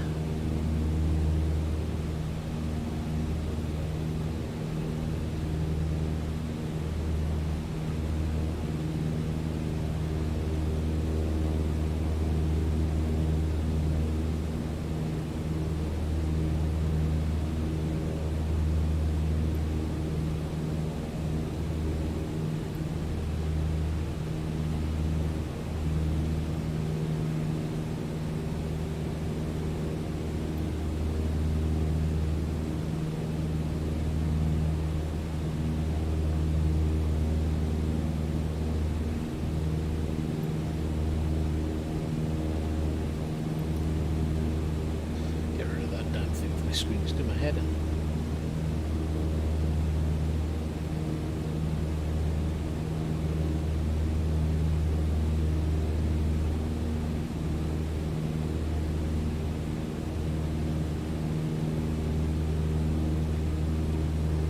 Lower your nose to a cruise attitude and reduce your power.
I'd be good making a list of landmarks to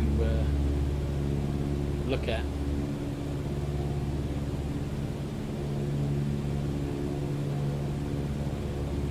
Power should be at idle now, so you're losing altitude Idle. while maintaining cruise attitude.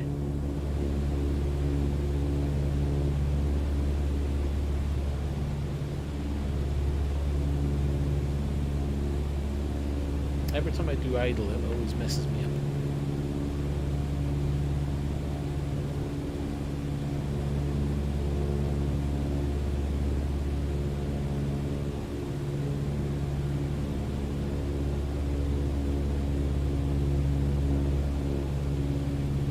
The final turn is over there. Where's the damn airport then?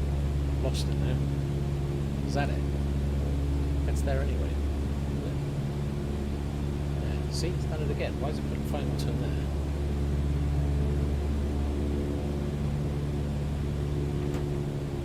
Finally, a landing on runway 21, and we'll call this one done.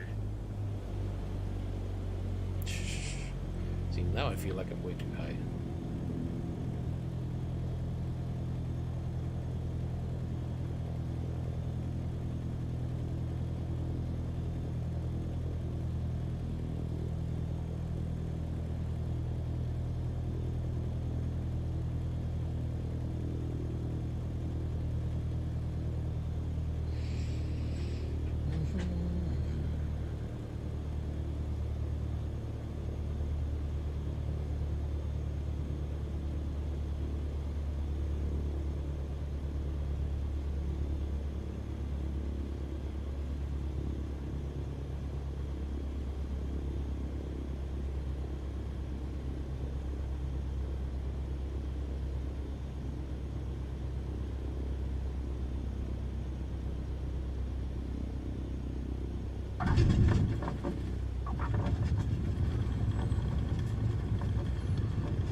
Enough here? Yeah.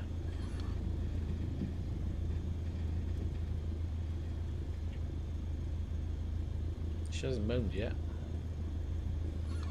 All right, successful VFR flight in the books.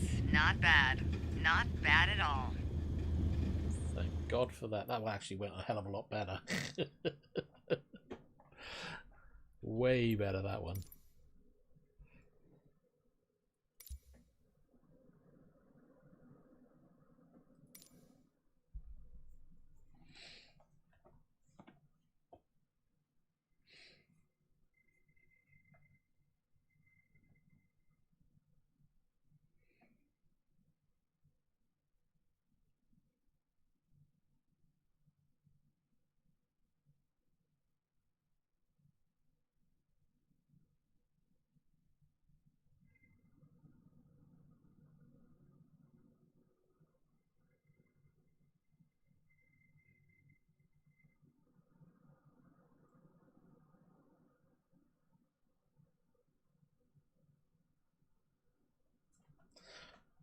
There was no mistakes in that one. That was perfect. No, not really, but it was good compared to the first attempt that I did, as you could clearly see.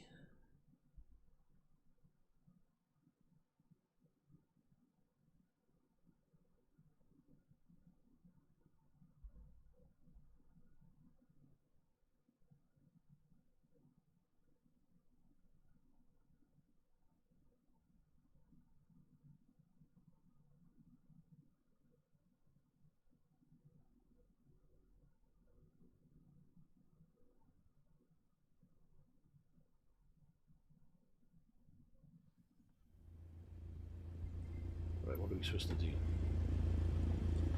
That is the question. KFLG. Are you ready for this? You are going solo on a full VFR flight. You'll be departing Flagstaff Pulliam Airport, handling every navigational step on your way to Sedona. From takeoff to touchdown, it's all you. Don't worry though, even if I'm not with you in the cockpit, I'm always with you in spirit.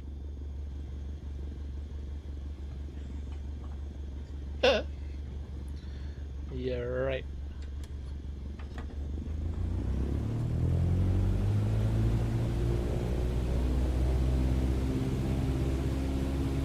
This is where I get lost and end up crashing in the bushes somewhere.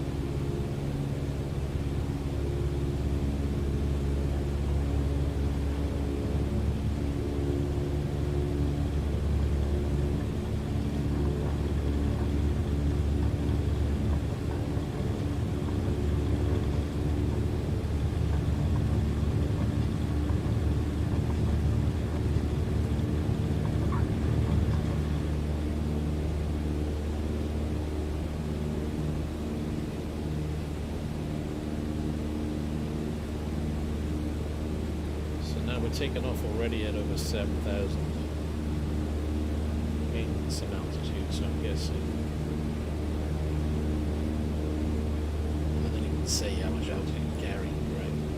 Oh, there we are. Flying around the airport to read 8,000. Glad that popped up. I wouldn't have had an idea.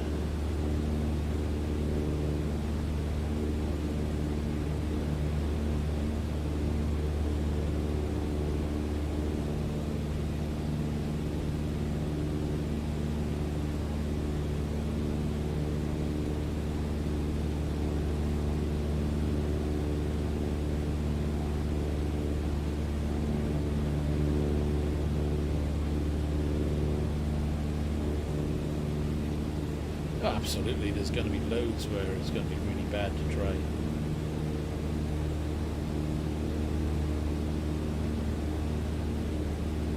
I'm guessing it was going to want me to fly over the airport like I did last time.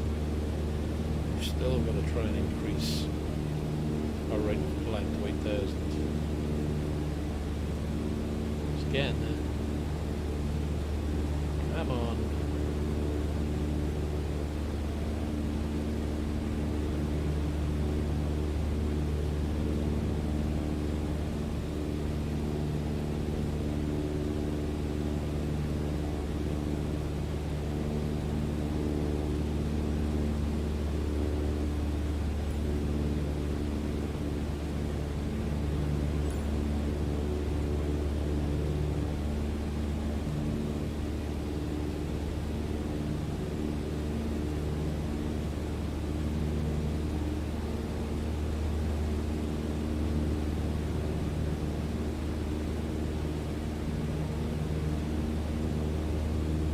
I have no idea which way I'm supposed to go in.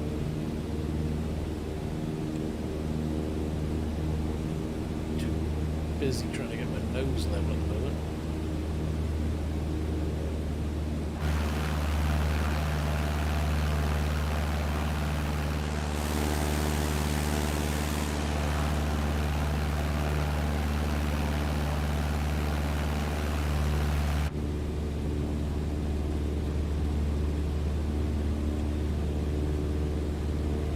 That is 160 that way.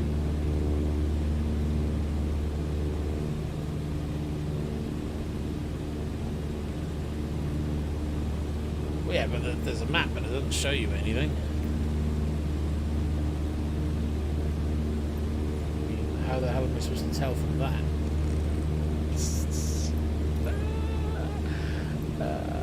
I have no idea.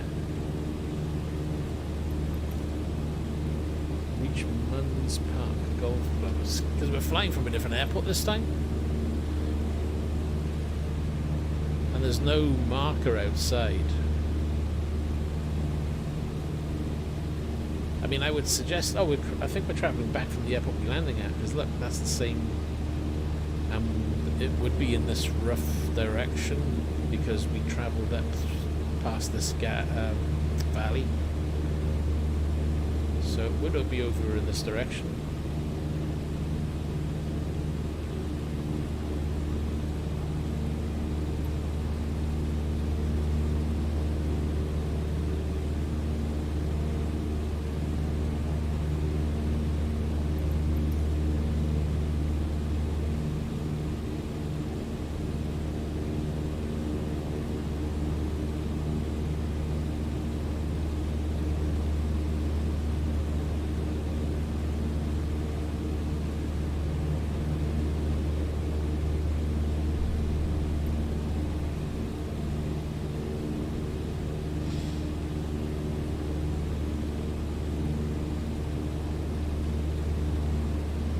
Remember, we travelled, followed the road which came that way and came round.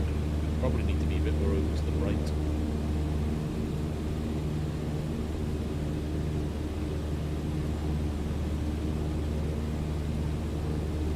Yeah, I sound like I know what I'm doing. I have no clue.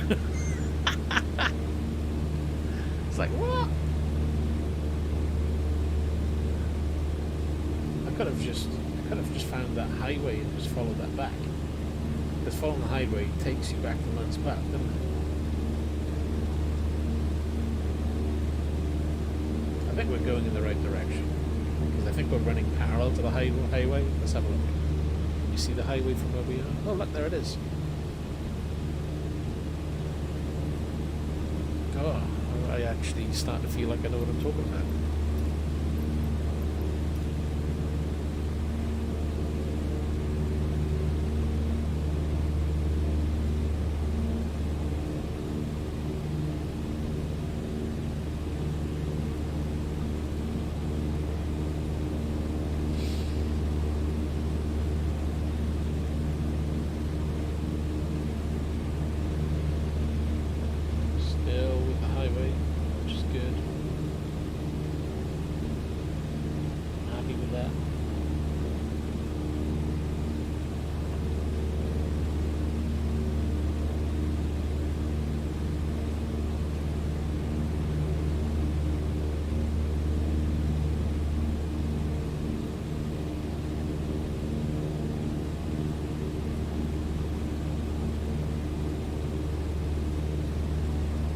Actually reach this golf club would be a miracle.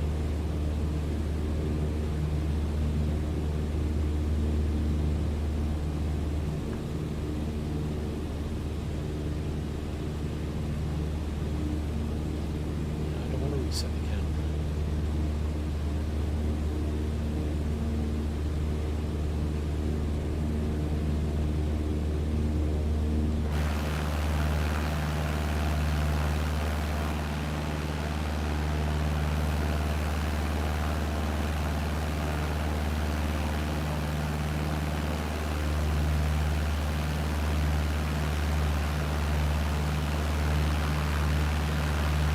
As far as I'm aware, I don't think anybody has.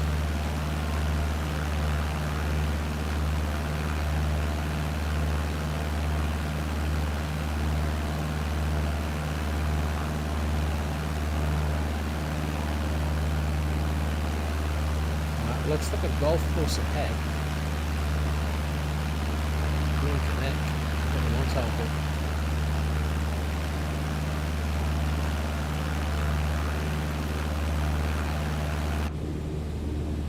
Hey Raven, how you doing? Let's have a look. Does that look like a golf course? No, maybe not. It's around here somewhere. That looks green over there. That might be it. Slightly off to the left, maybe. Let's go that way. Just highway travels across over there, so we'll just head that way.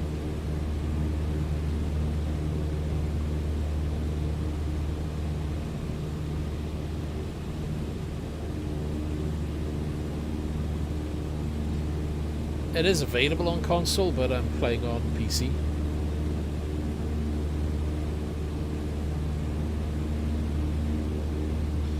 Well, it should have taken 6 minutes 49. We're on 5 minutes 15, but I did start the timer late, so that looks about right to me. That's looking like a golf course.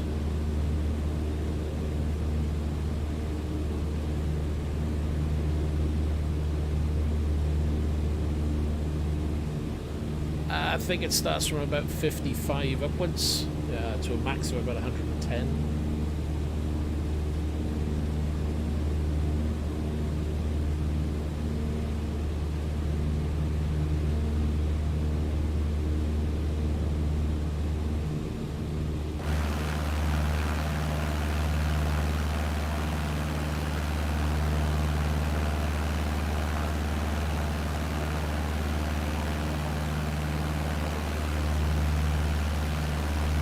That's definitely a golf course. So is it going to tell me what we're doing next?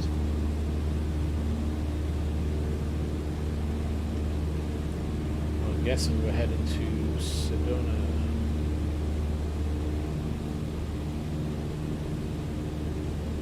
So maybe turn.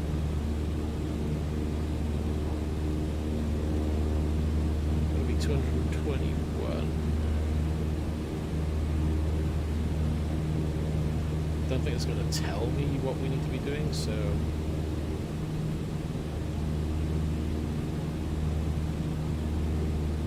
we're just going to give it a go.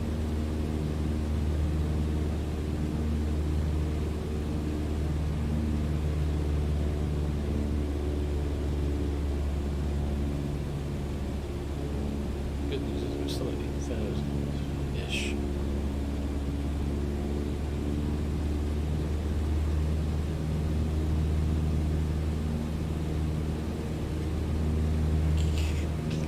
can barely find it that says that. I'm not a pro air pilot by any long shot.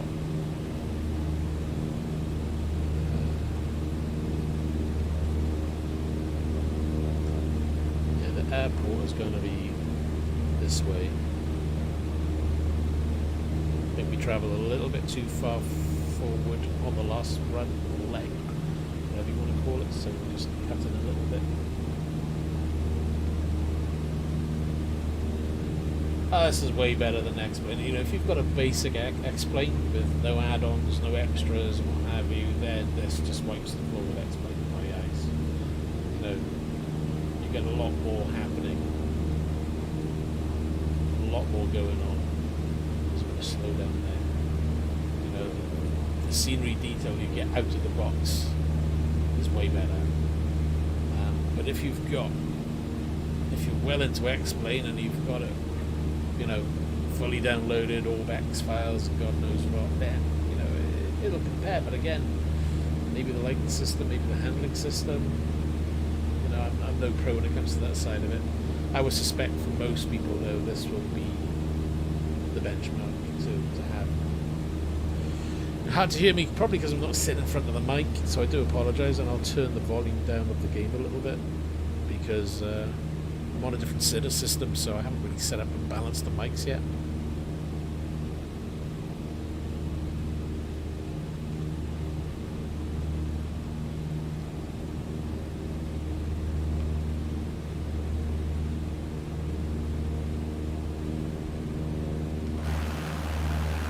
So we're heading down now, which is why the altitude is going to change. We're going to need to change from 8,000 to probably about 5,005 like before. Sorry, I'll just try and speak into the mic a little bit more. I do apologise.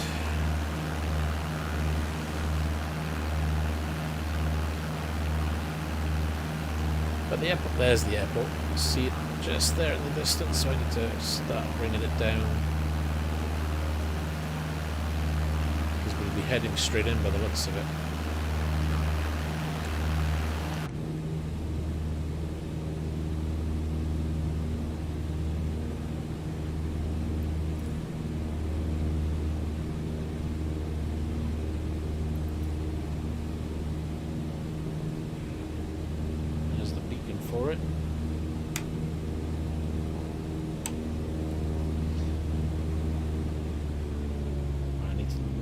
Some altitude on this.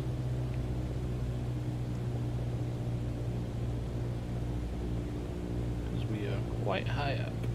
Get it down to about 5, I think.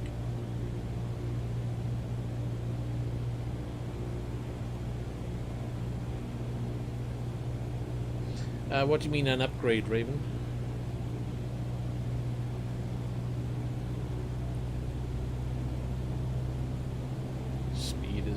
A hell of a lot because I'm having to drop the altitude really quickly.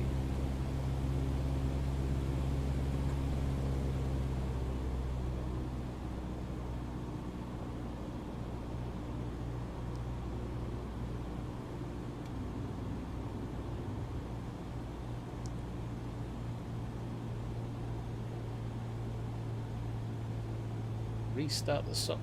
Oh god, you just got to reach the airspace and you can't land straight away. I'm going to try landing straight away. Watch it fail me, though.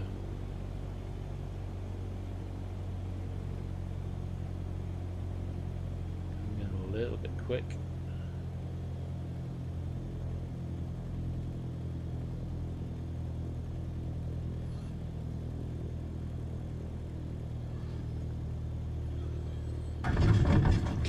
That was really quick speed coming in. You weren't really supposed to land there. No, because It's well done, don't get me wrong. Just not what was expected.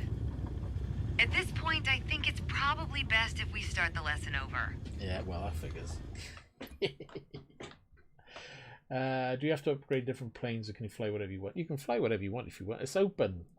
You know, you can choose to do the little missions that they do. I say missions, or you know, or you can just go off, grab a plane and just go flying if you know what you're doing. So it's perfectly fine. I think what you're supposed to do with this then is go in, reach the airport, fly around, then land. So you need to do like a circuit.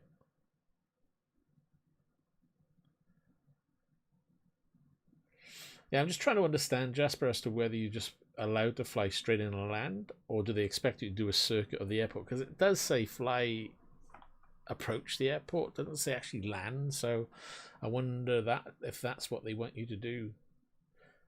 It's a shame they don't give you... I wonder, is there a checklist where you check what they want you to do? Yeah, it was rough because I was just flying straight in and I hadn't scrubbed off the speed beforehand. Because I just completely wasn't sure of what I was supposed to do with that. Is there a flight plan? Let me click this a second. Are you ready for this? You are going solo on a full VFR flight. You'll be departing Flagstaff Pulliam Airport, handling every navigational step on your way to Sedona. From takeoff to touchdown, it's all you. Don't worry though, even if I'm not with you in the cockpit, I'm always with you in spirit. You're full of shit.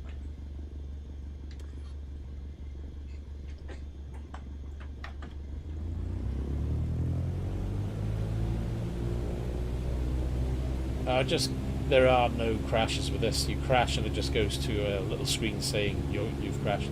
There's no, aircraft breaking up and burning in balls of fire or anything like that.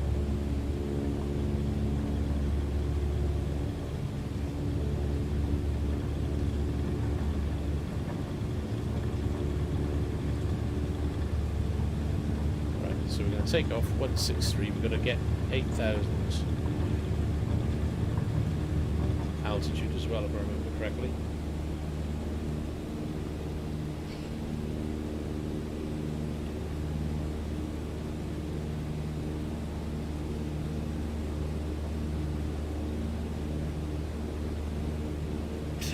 Damage model. Yeah. Maybe one day. Climb around the airport.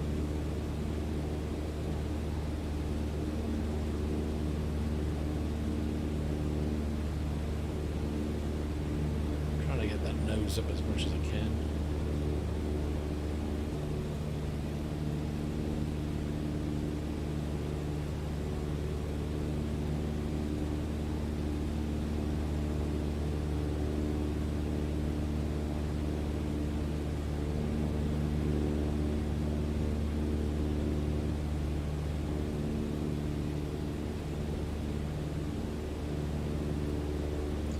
Probably shouldn't be doing that directly over the airport.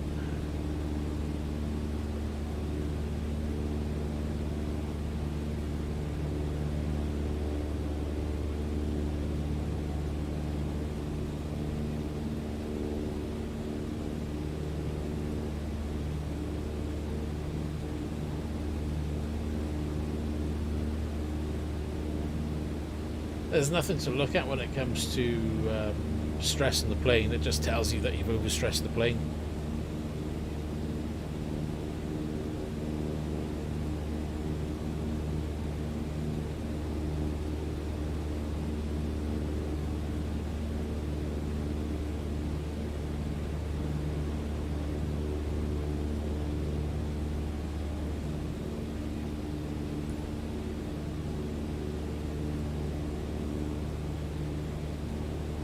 Yeah, there's realistic flight lengths, but you can change the time.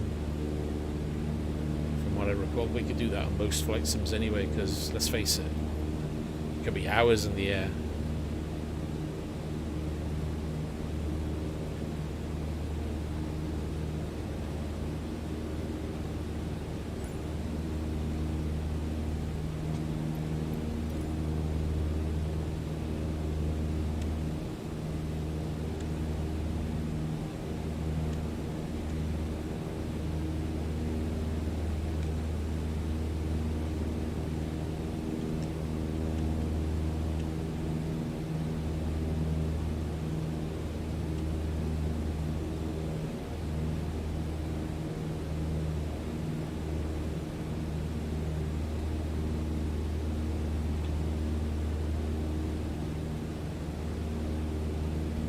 won't be joining the Red Arrows anytime soon. You can literally fly more than 10 hours? I would probably think so. You know, you can always speed up time. I think that's an option in this one. I know you could do it in the old FSX, and you can speed up time in X-Plane, so... You know, if there's an aircraft that lets you fly that length of time, I'm sure it will let you do it.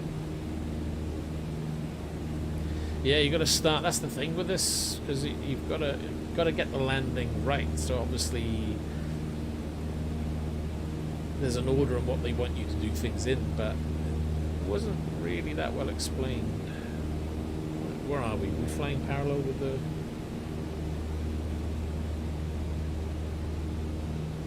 road. Should be down over there.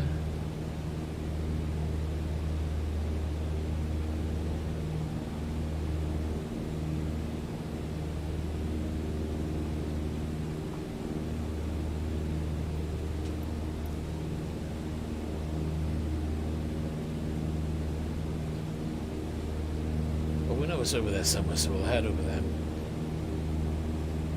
We'll do full throttle. I'm so tempted just to leave it as it is, nip downstairs and get a cup of coffee. I'm gasping for a coffee.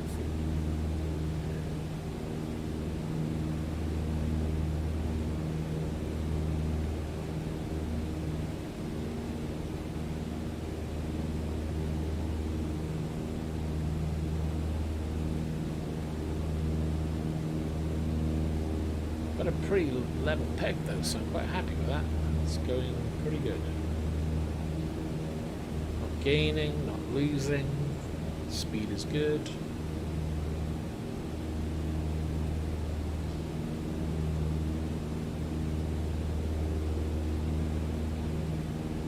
So I think the next one we'll fly into the airspace, we'll fly over the airport and maybe try a circuit over the airport, then land. I've got a feeling that's what it wants us to do.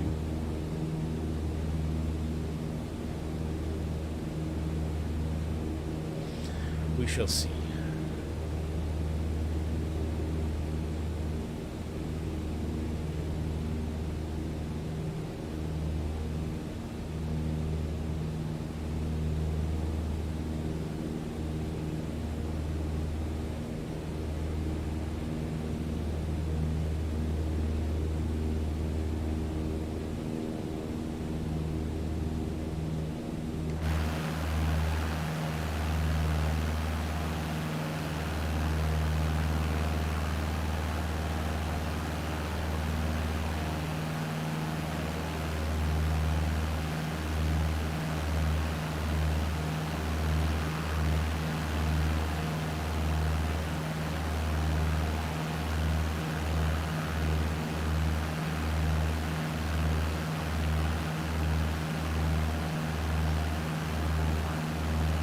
I can't believe how easy that was to trim to get it to level flight.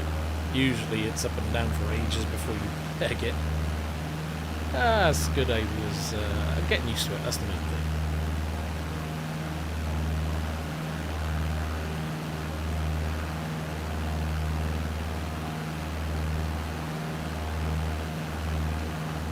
We'll drop the RPM down ever so slightly so we're not stressing the engine too much.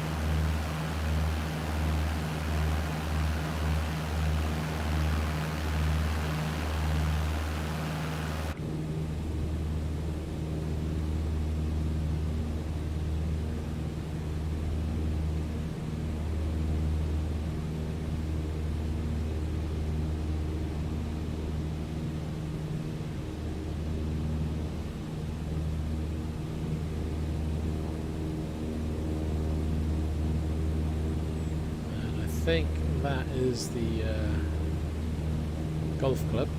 That's the lush green of the golf club.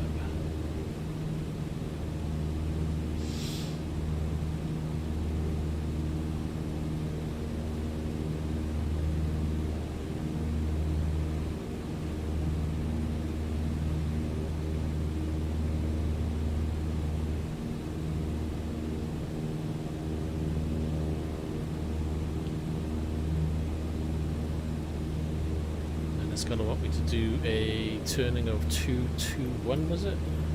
Oops, that was the wrong button. Yeah, 221. 6:49 to get there. We're not far off. We've got another minute.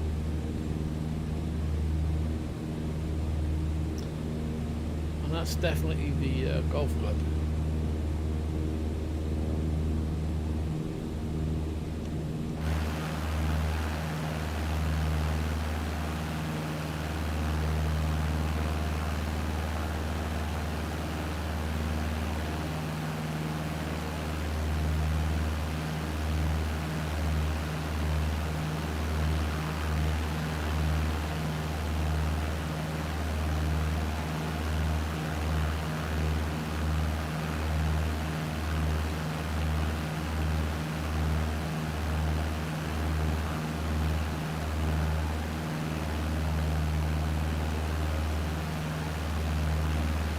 There we are. See? So yeah, you can do it then.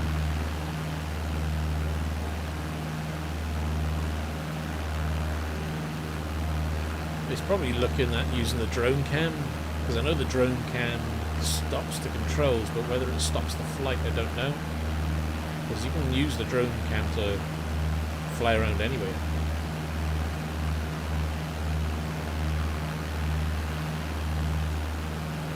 Right, so 221.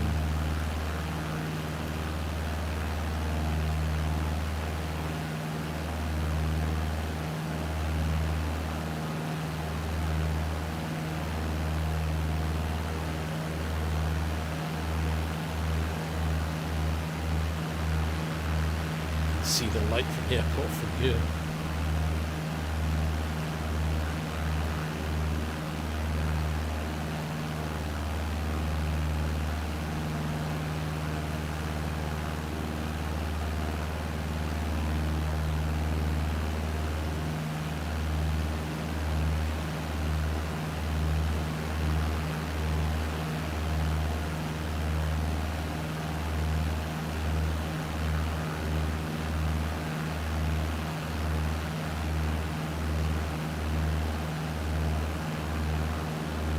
So what we'll do on this one then, we'll fly over the airport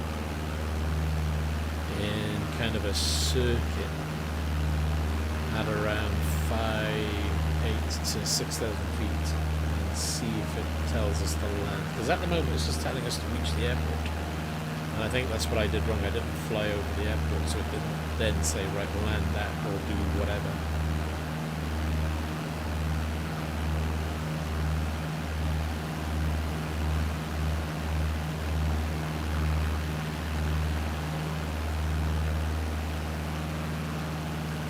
Where it slowed down before. Definitely loading something in by there, I'm not quite sure what though.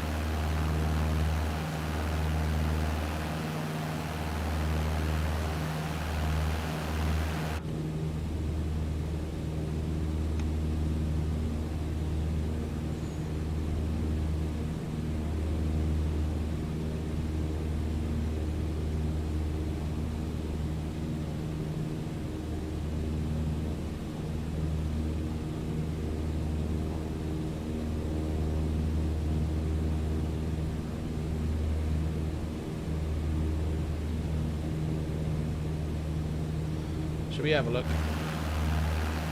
The one that's below the plane now.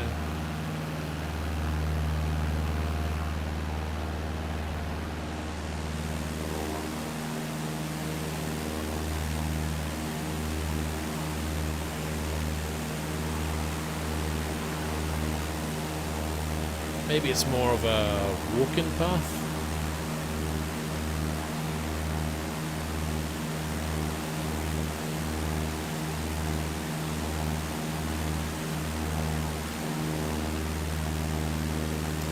Maybe it's just an area people stop, check out the view.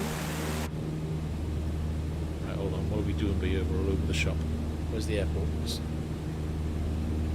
There she is, still heading in the right direction. Right, gonna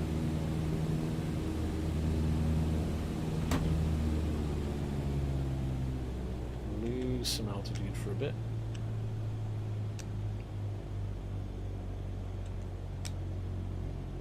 now it says land the aircraft. Shoot.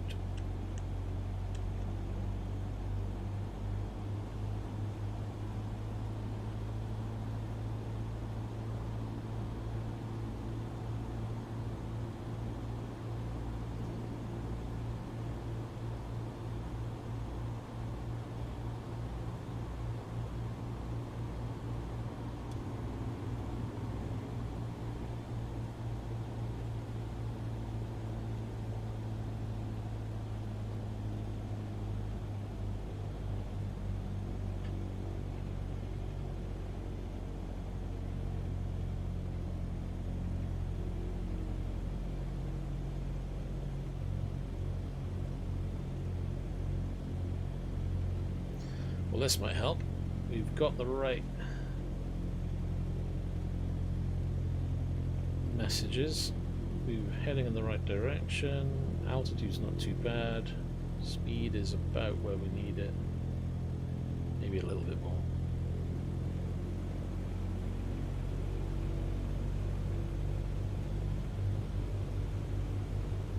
Next time for less. Yeah. Get ready to kiss your ass goodbye, more like.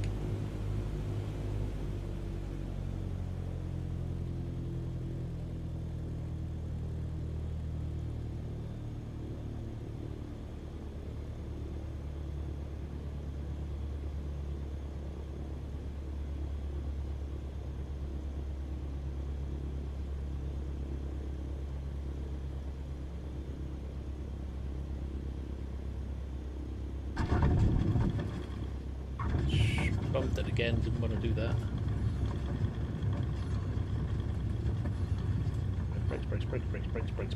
Brakes. Try and do it evenly.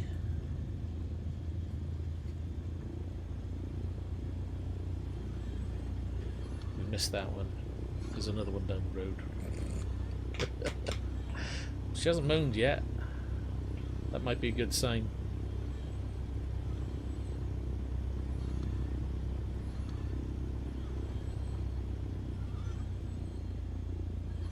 Welcome back, and well done. It's clear you're ready to fly anywhere on your own now. So, where to next? Out there. Some people say the sky's the limit. I say, it's just the beginning. Dun dun dun. Well, I'm not going to restart that one. You can screw that.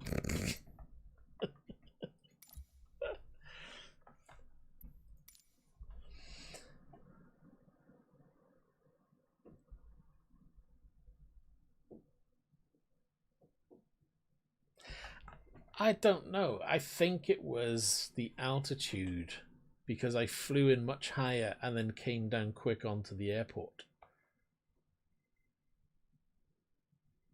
That's the only thing I can think of, because yeah, it was a straight in flight otherwise, but I was flying at 8,000 feet, and I think what I needed to do was get the aircraft attitude in line with that airport way before. So as you come over those cliffs and the ground is dropping below you, then start to bring the altitude of the plane down to what we were flying in that area before. We were flying around 5.8, whereas at the previous airport we were flying at 7 to 8,000 feet.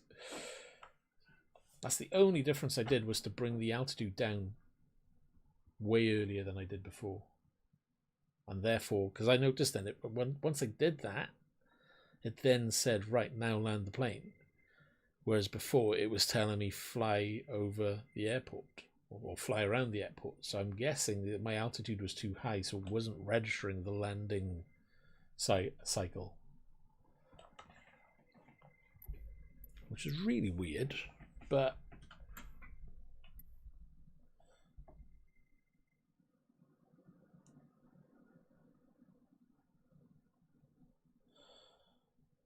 find your next challenge. Flight training.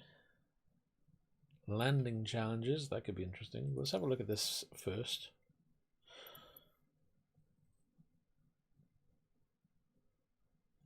See, this is kind of cool when you think about it. At least there are activities they give you to start. So you got landing challenges and bush trips.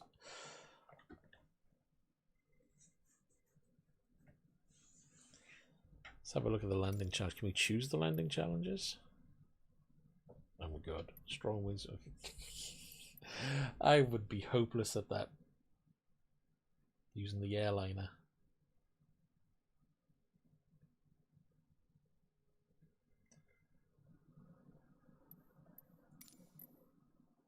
Oh wow, there's shed loads.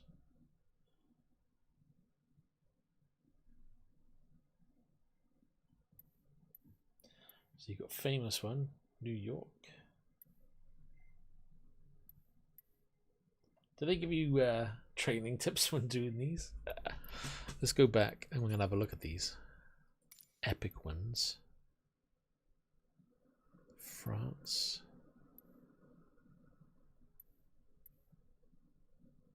Oh, half of these would be no good. I think what we might do though is come back and have a go at doing some for a laugh, because like these jet airliner ones, landing these like Innsbruck. Yeah, right.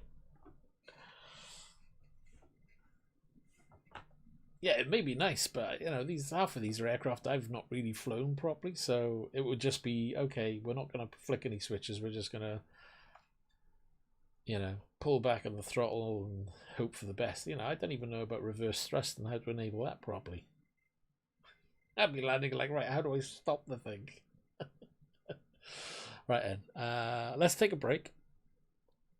If I can squeeze in time, I'll come back and we'll have a look at some landing challenges instead. So it's at least I've got the training side of it out of the way, and we can explore a bit more. So thanks for watching, and I'll see you shortly, hopefully. Take care. Goodbye for now.